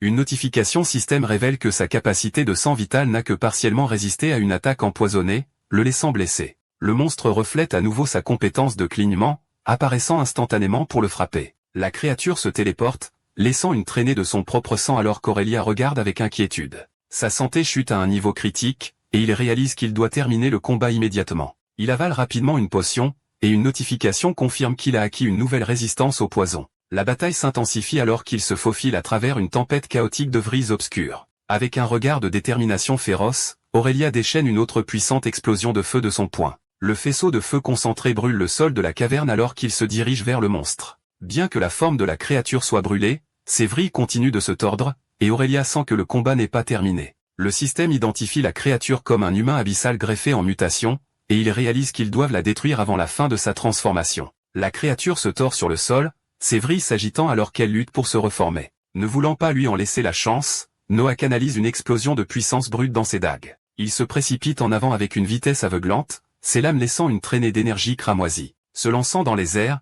il se prépare à porter le coup final. Aurélia hurle un avertissement désespéré, sentant que la créature l'attire dans un piège. Il ignore son cri, atterrissant au milieu des vrilles et déclenchant une violente entaille tournoyante. Les vrilles du monstre jaillissent, perçant son corps dans une contre-attaque désespérée. Son œil central brille d'une lumière inquiétante, accumulant une quantité massive d'énergie noire. La créature explose dans une violente explosion de puissance abyssale, attrapant Noah à bout portant. Les notifications du système confirment les conséquences dévastatrices, un membre perdu, une santé critique, mais sa capacité vitale se déclenche, le soignant rapidement. La force de l'explosion envoie Noah s'écraser sur le sol de la caverne, le laissant étourdi et blessé. Il réalise que sa capacité vitale ne peut pas guérir son membre sectionné, permettant à un puissant poison de le parcourir. Ignorant la douleur, il saisit son bras sectionné, évaluant sombrement toute l'étendue de ses blessures dévastatrices. Déterminé à continuer le combat, il remet le membre en place alors qu'une notification confirme que sa résistance au poison est passée au niveau supérieur. Voyant sa chance, Aurelia déclenche une autre boule de feu massive, refusant de laisser le monstre se rétablir. Son attaque se transforme en un immense brasier, consumant la caverne dans une tentative désespérée d'incinérer leur ennemi. Mais la créature imite ses propres compétences, disparaissant de la zone d'explosion à la toute dernière seconde. Puisant dans son propre pouvoir abyssal, Noah se précipite en avant, ses yeux brillant d'une lumière vengeresse. Il réduit instantanément la distance, assénant un coup de tête brutal qui étourdit la créature abyssale. Une notification du système annonce une nouvelle compétence alors qu'il déclenche une frappe dévastatrice renforcée par le vide, déchirant le cœur du monstre. Dans un geste sauvage, Noah enfonce ses dents dans l'un des membres ténébreux de la créature. Il déchire l'appendice, obtenant une notification du système indiquant que sa résistance au poison augmente à nouveau. Au milieu de la bataille chaotique, sa capacité vitale augmente également, renforçant ses pouvoirs régénérateurs. Irelia lui crie de reculer, se préparant à déclencher une énorme explosion de flammes. Entendant son avertissement, Noah se retire juste au moment où son attaque enflammée consume le monstre abyssal. Noah plisse les yeux à travers la fumée et la chaleur, son regard fixé sur l'épicentre de l'enfer. Alors que les flammes se calment, il voit que la créature a complètement disparu, ne laissant qu'une énergie persistante. Une soudaine réalisation frappe Noah, et il crie un nouveau plan, déduisant que le monstre se téléporte à travers les ombres. Faisant confiance à son intuition, Aurelia commence immédiatement à rassembler une immense énergie de feu, faisant briller le sol. Elle façonne habilement les flammes en une sphère tourbillonnante massive de puissance destructrice. Elle déclenche son attaque ultime, un soleil miniature conçu pour incinérer chaque ombre de la caverne. La créature tente désespérément de fuir, mais Noah refuse de la laisser s'échapper. Il se précipite en avant, attrapant un tentacule pour ancrer la bête en place pour l'attaque d'Aurelia. Mais la créature utilise sa propre compétence de clignement, se téléportant loin de son emprise. Elle réapparaît derrière leur guide, prenant en otage le mineur sans défense. Noah lui crie d'arrêter, réalisant que sa puissante attaque tuerait également leur guide. Une notification du système apparaît, lui demandant s'il reconnaît une signature énergétique familière. Il présente la lettre du dieu du vide,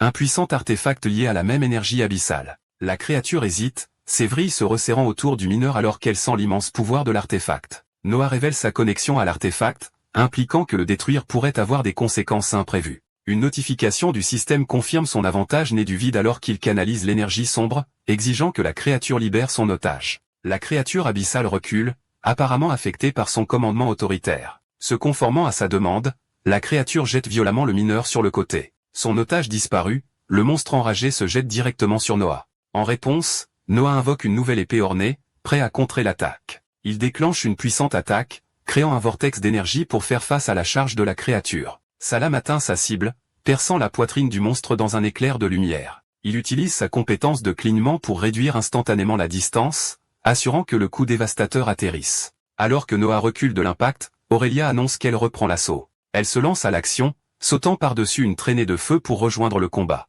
Avec un cri furieux, Aurelia déclenche un énorme vortex de feu, l'envoyant vers la créature. L'attaque explose dans une explosion cataclysmique, engloutissant la caverne dans une mer de flammes. Alors que la fumée se dissipe, il ne reste qu'un cratère béant et fumant dans le mur de la caverne. Noah s'approche prudemment des restes fumants de la créature, sa dague toujours prête. Il dépasse les flammes mourantes, son expression sombre alors qu'il se prépare à terminer le travail. La créature tordue et mourante le supplie de la libérer enfin de son existence atroce. Avec un regard froid et inébranlable, Noah lève sa dague, prêt à exaucer sa dernière requête. Il met fin à ses souffrances, et une notification du système confirme que sa capacité de drain de sang a également éliminé le poison persistant de son système. Dans ces derniers instants, les yeux de la créature transmettent un sentiment de paix et de gratitude. Une cascade de notifications du système confirme sa victoire, le récompensant par d'énormes gains d'expérience et plusieurs améliorations de niveau. Une autre notification du système confirme que la quête est terminée, le récompensant par un tome épique d'invocation abyssale. Noah réalise avec horreur que le mineur était conscient à l'intérieur du monstre, et Aurelia déplore son terrible sort. Le système lui présente alors une offre glaçante,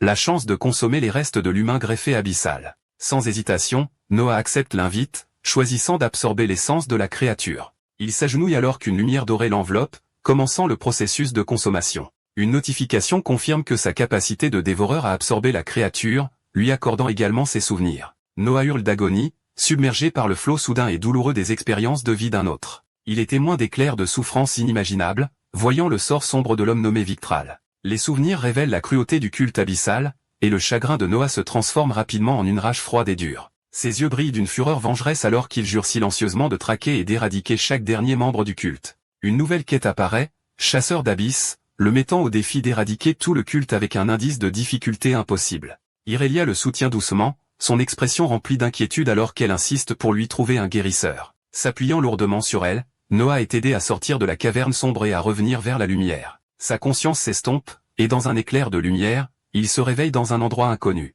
Il s'assoit sur un canapé moderne, se frottant le cou et remarquant que son bras brille toujours d'une étrange énergie. Un homme avec des lunettes le salue sarcastiquement, indiquant clairement que son arrivée n'est pas la bienvenue. Noah se lève, exigeant de savoir où il se trouve, pour ne recevoir qu'une réponse énigmatique de l'homme mystérieux. Il fronce les sourcils, essayant de comprendre comment il a été transporté des mines à cet étrange appartement. Des éclairs de la bataille et de l'aide d'Aurélia lui traversent l'esprit, se terminant par l'image de sa main brillante. L'homme, Dylan, mange nonchalamment une chips, remarquant à quel point il trouve le monde de Noah fascinant. Dylan songe que si le monde de Noah manque de magie, sa violence prouve que la nature des mortels est la même partout.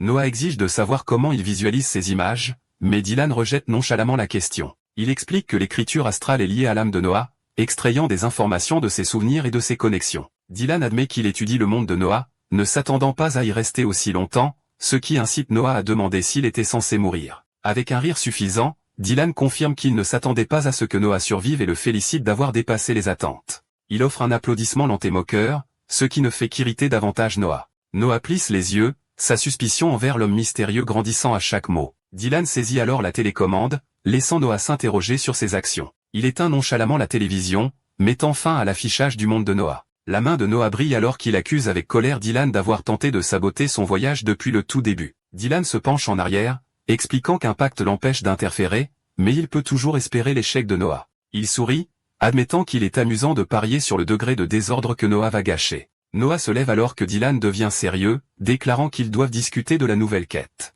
L'homme à lunettes fait spécifiquement référence à la quête de chasseur d'abysse que Noah a si imprudemment déverrouillée. Il interdit à Noah de détruire le culte abyssal, mais Noah sourit, flatté que Dylan pense qu'il en est capable. Avec un regard froid, Dylan précise qu'il n'a absolument pas confiance dans les capacités de Noah, mais son opinion n'a pas d'importance. Noah rétorque que puisque le système lui a donné la quête, elle doit être autorisée en vertu de leur pacte. Dylan tente une nouvelle tactique, demandant ce qu'il faudrait à Noah pour abandonner la quête, affirmant que le culte est utile. Sans être impressionné, Noah fait un geste de la main brillante, disant à Dylan que cela ressemble à un problème pour toi. Dylan prend la télécommande, affirmant avec assurance que chaque humain a un prix. Dylan explique que chaque personne a un prix, un désir qui peut être exploité, que ce soit de l'argent, des proches ou des rêves. Il affirme que la souffrance est une partie inévitable de la nature mortelle et demande à Noah de nommer un prix pour abandonner la quête. Dylan demande combien de personnes Noah peut sauver, lui rappelant qu'il n'est qu'un homme.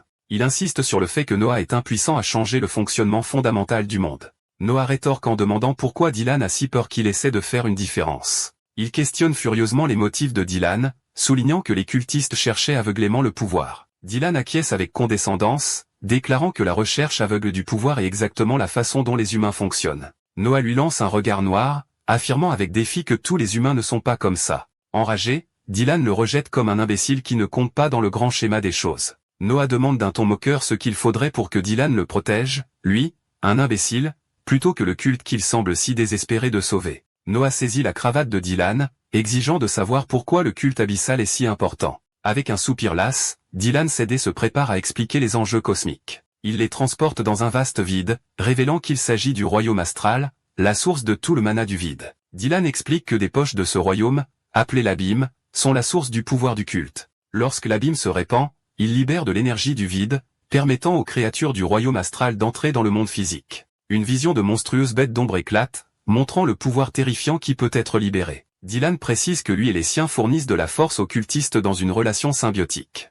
En échange de ce pouvoir, les cultistes s'efforcent d'étendre l'abîme dans le royaume physique. Noah le confronte avec colère pour avoir donné du pouvoir à qui que ce soit, mais Dylan déclare froidement que les affaires mortelles ne le concernent pas. Furieux de l'hypocrisie, Noah exige de savoir pourquoi Dylan se soucie tant de l'expansion de l'abîme si les actions des mortels n'ont pas d'importance. Dylan ajuste calmement sa cravate, expliquant que la nature du vide est simplement de consumer, une force au-delà du bien et du mal. Dans un accès de fureur, Noah jette la télécommande, brisant le grand écran de télévision. Il saisit Dylan par l'épaule, le poing serré, et l'empêche de se détourner. Noah s'interroge furieusement sur la souffrance dont il a été témoin, exigeant de savoir ce qu'il advient des enfants pris dans le culte. Dylan rejette froidement son inquiétude, déclarant que Noah s'est déjà vengé d'un étranger et n'a aucune raison de s'en soucier. Tapant sur une autre télécommande, Dylan demande une fois de plus à Noah ce qu'il faudrait pour qu'il reconsidère sa quête. Noah refuse catégoriquement, déclarant son intention inébranlable de détruire le culte alors que l'énergie noire tourbillonne autour de l'écran brisé.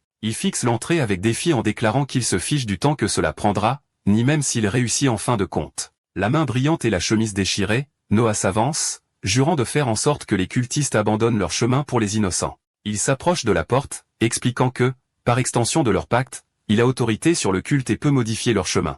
Il tend la main vers la porte, affirmant que le pacte des voix de borne lui accorde l'autorité sur le culte. Noah révèle que son plan n'est pas de détruire les cultistes, mais de les convertir en leur offrant un meilleur serment. Une nouvelle quête système apparaît, un nouveau vide, le mettant au défi de forger un chemin entièrement nouveau pour les disciples de l'abîme. Acceptant la défaite, Dylan souhaite sardoniquement à Noah un bon voyage, n'ayant pas réussi à le faire changer d'avis. Alors que Noah quitte l'étrange royaume, Dylan lance un dernier avertissement inquiétant sur le terrain dangereux qu'il foule désormais. Sa conscience revient à son corps, et il se réveille dans son lit alors que l'avertissement de Dylan sur la colère des dieux résonne dans son esprit. Il s'assoit et regarde son bras bandé, essayant toujours de comprendre cette rencontre étrange et intense. Seul dans la pièce, il note avec tristesse sa nouvelle habitude indésirable de s'évanouir soudainement. La porte s'ouvre pour révéler une Aurélia souriante, qui semble soulagée de le voir enfin conscient. Elle explique qu'il a été inconscient pendant 2 jours, une récupération beaucoup plus rapide que ce que le guérisseur avait prédit, bien que Noah souligne sèchement qu'il lui manque toujours un bras. Aurélia explique qu'un puissant guérisseur pourrait faire repousser son bras,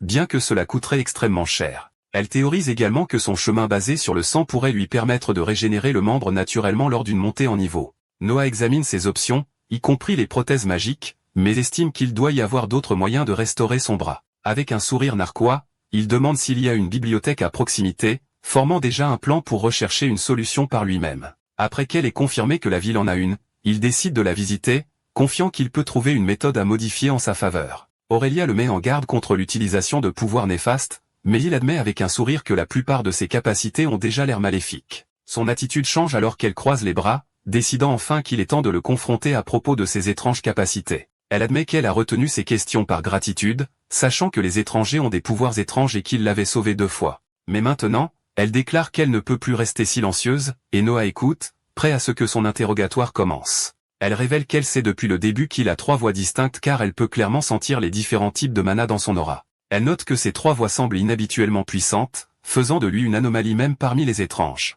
Aurélia se souvient de son style de combat, soulignant qu'il était bien trop habile pour un débutant complet. Combinée avec son apparition parmi un culte du vide, elle admet que sa présence était profondément préoccupante. Pourtant, elle reconnaît que lorsque les combats ont commencé, il a choisi de se tenir à ses côtés au lieu de fuir. Noah explique que ses prouesses au combat proviennent d'une histoire de familiarisation avec divers arts martiaux chez lui. Il admet qu'il a gardé ses multiples voies secrètes par souci de conservation dans un nouveau monde hostile. Aurélia écoute attentivement, comprenant enfin les raisons de son comportement réservé. Pour prouver sa propre fiabilité, elle propose de lui montrer quelque chose qu'elle garde caché aux autres. Avec son aura flamboyante, elle l'avertit que cette confiance doit être mutuelle, sinon il y aura des conséquences. Ses yeux brillent alors qu'elle révèle que son véritable objectif était de le tester avant d'activer une compétence qu'il reconnaît trop bien. Elle révèle un anneau brillant sur sa main bandée, expliquant que c'était la clé de son test, et l'exhorte à l'inspecter. Noah ne voit rien au début, mais Aurélia lui dit calmement de regarder à nouveau. Son système perce le voile, identifiant l'anneau légendaire de la seconde chance, un objet à usage unique qui sauve son porteur de la mort. Aurélia explique que l'anneau était son assurance secrète, lui permettant de prendre des risques et confirme qu'il a réussi son test. Cependant,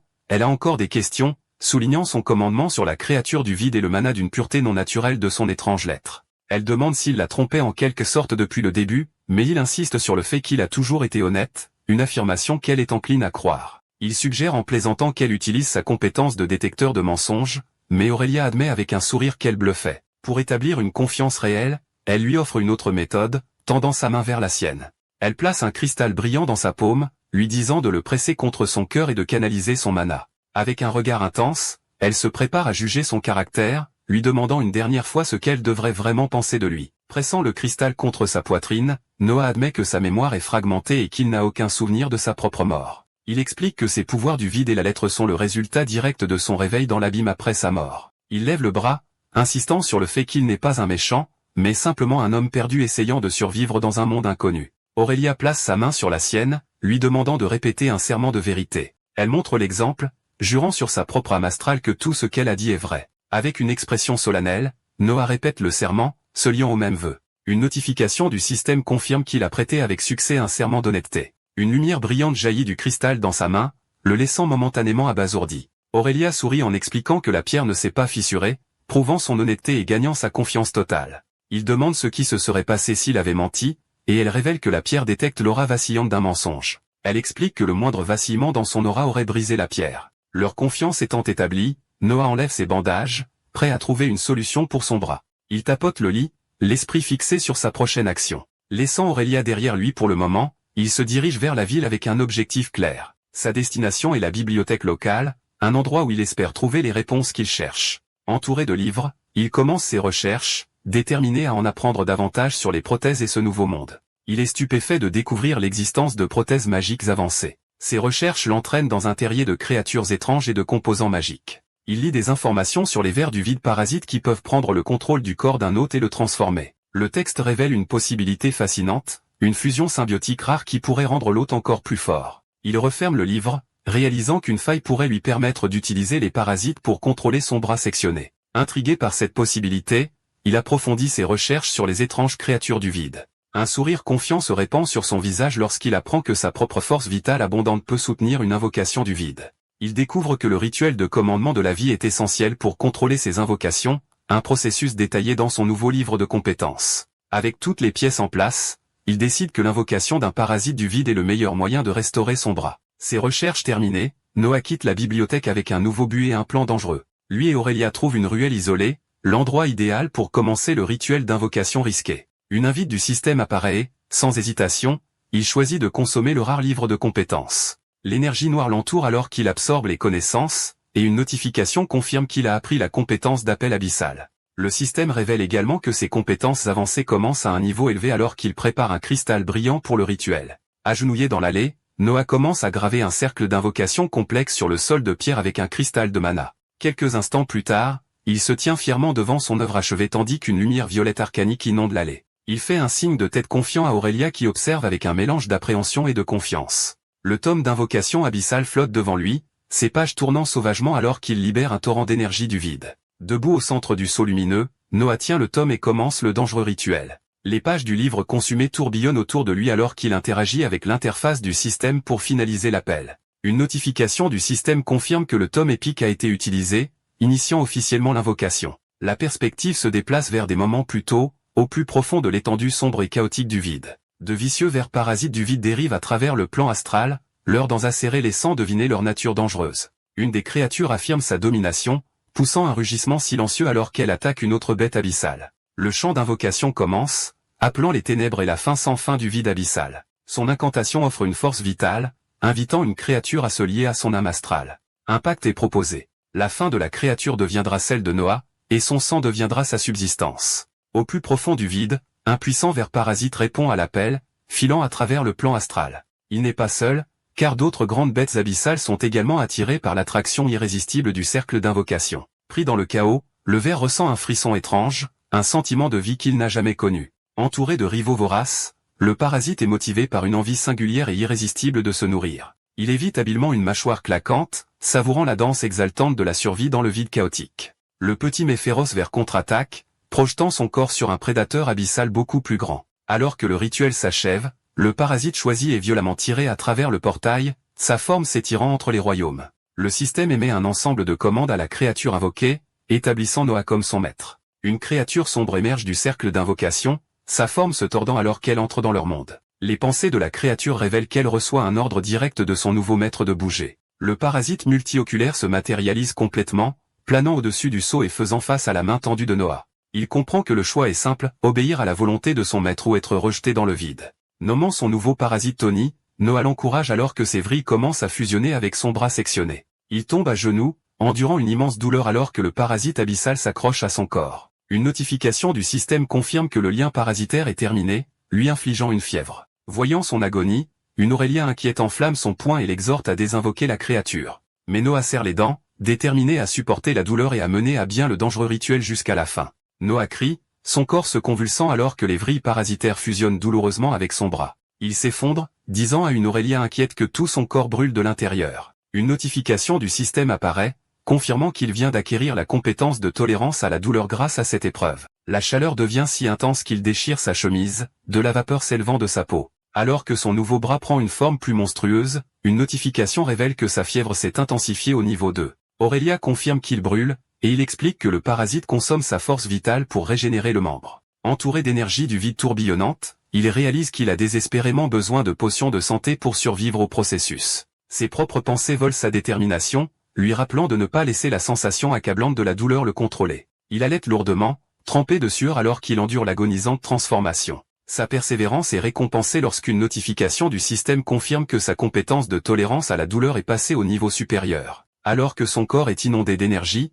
les notifications du système confirment que ses compétences de méditation et de tolérance à la douleur ont atteint de nouveaux niveaux. Il concentre son esprit en utilisant une respiration contrôlée pour gérer les sensations accablantes et canaliser le mana qui coule en lui. Trouvant un centre de calme au milieu de la tempête, il entre dans un état méditatif profond pour maîtriser la transformation. Sa concentration porte ses fruits car ses compétences de méditation et de tolérance à la douleur continuent d'augmenter rapidement. La transformation s'achève et il regarde avec surprise son nouveau bras abyssal entièrement formé. Il réalise que la douleur agonisante a disparu, remplacée par un engourdissement étrange dans le nouveau membre. Une notification du système confirme que l'épreuve est terminée alors que sa forte fièvre finit par tomber. Aurélia, toujours vigilante, lui offre une potion pour l'aider à se rétablir. Il avale rapidement la potion pendant qu'Aurélia regarde, toujours inquiète des conséquences du rituel risqué. Il confirme que la douleur a disparu, semblant soulagé mais traitant toujours la fin soudaine de son agonie. Il regarde son nouveau bras tressaillir, réalisant que le parasite finalise toujours le lien. La créature abyssale fusionne complètement avec son moignon, sa forme sombre fusionnant avec sa chair. Avec un sourire triomphant, il admire son nouveau bras, notant sa peau, ses muscles et ses griffes s'améliorer. Les notifications du système confirment que le parasite a évolué en un symbiote, modifiant même sa propre race en symbiote humain. Il donne un coup de balancement confiant au nouveau membre, testant sa nouvelle flexibilité et sa puissance. Le système détaille leur nouvelle relation symbiotique. La créature se nourrira de sa force vitale en échange d'une force et d'un instinct améliorés. Irelia admet avec une expression nerveuse qu'elle avait de sérieux doutes quant au succès réel de son plan imprudent.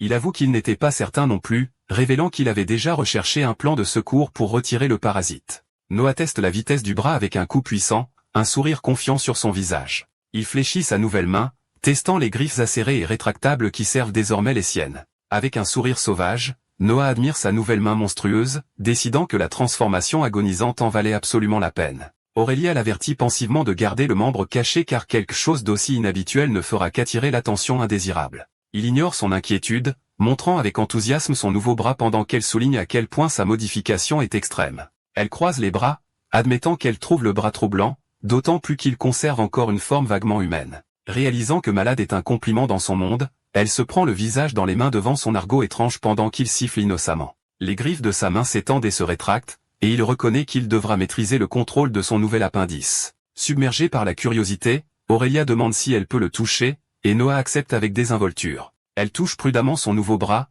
testant l'étrange texture de la chair symbiotique. Ils sursautent tous les deux de surprise lorsque ses griffes s'étendent instinctivement en réponse à son toucher. Retirant sa main, Aurélia concède qu'une arme intégrée est un énorme avantage pour un aventurier. Aurélia explique que puisque le bras fait désormais partie de son script astral, il deviendra plus fort à ses côtés. Désireux de tester sa puissance, Noah est d'accord avec la suggestion d'Aurélia de trouver un endroit plus approprié. Ils traversent la ville au coucher du soleil, se dirigeant vers un endroit isolé à l'extérieur des murs. Leur voyage les emmène dans une zone boisée tranquille, loin des regards indiscrets. Aurélia identifie un arbre robuste, le jugeant une cible parfaite pour son test de force. Avec un sourire confiant, Noah canalise l'énergie sombre dans son nouveau membre, se préparant à frapper. Il se jette en avant, lançant un coup de poing puissant qui crépite d'énergie abyssale. Son attaque devient un tourbillon de coups, ses griffes déchirant l'air à une vitesse incroyable. Un sourire sauvage se répand sur son visage alors qu'il libère toute la puissance destructrice de son nouveau bras. Le tronc d'arbre est instantanément déchiqueté, de profondes entailles marquant l'impact dévastateur de ses griffes. Il décide d'améliorer son attaque, en l'infusant d'un flux tourbillonnant de poison. L'arbre est instantanément recouvert d'un poison corrosif, son écorce se dissolvant sous l'assaut vicieux. Il affiche un sourire sauvage et triomphant, ravi par la puissance destructrice à sa disposition. D'accord, c'est la fin de l'histoire. Merci d'avoir regardé. À la prochaine.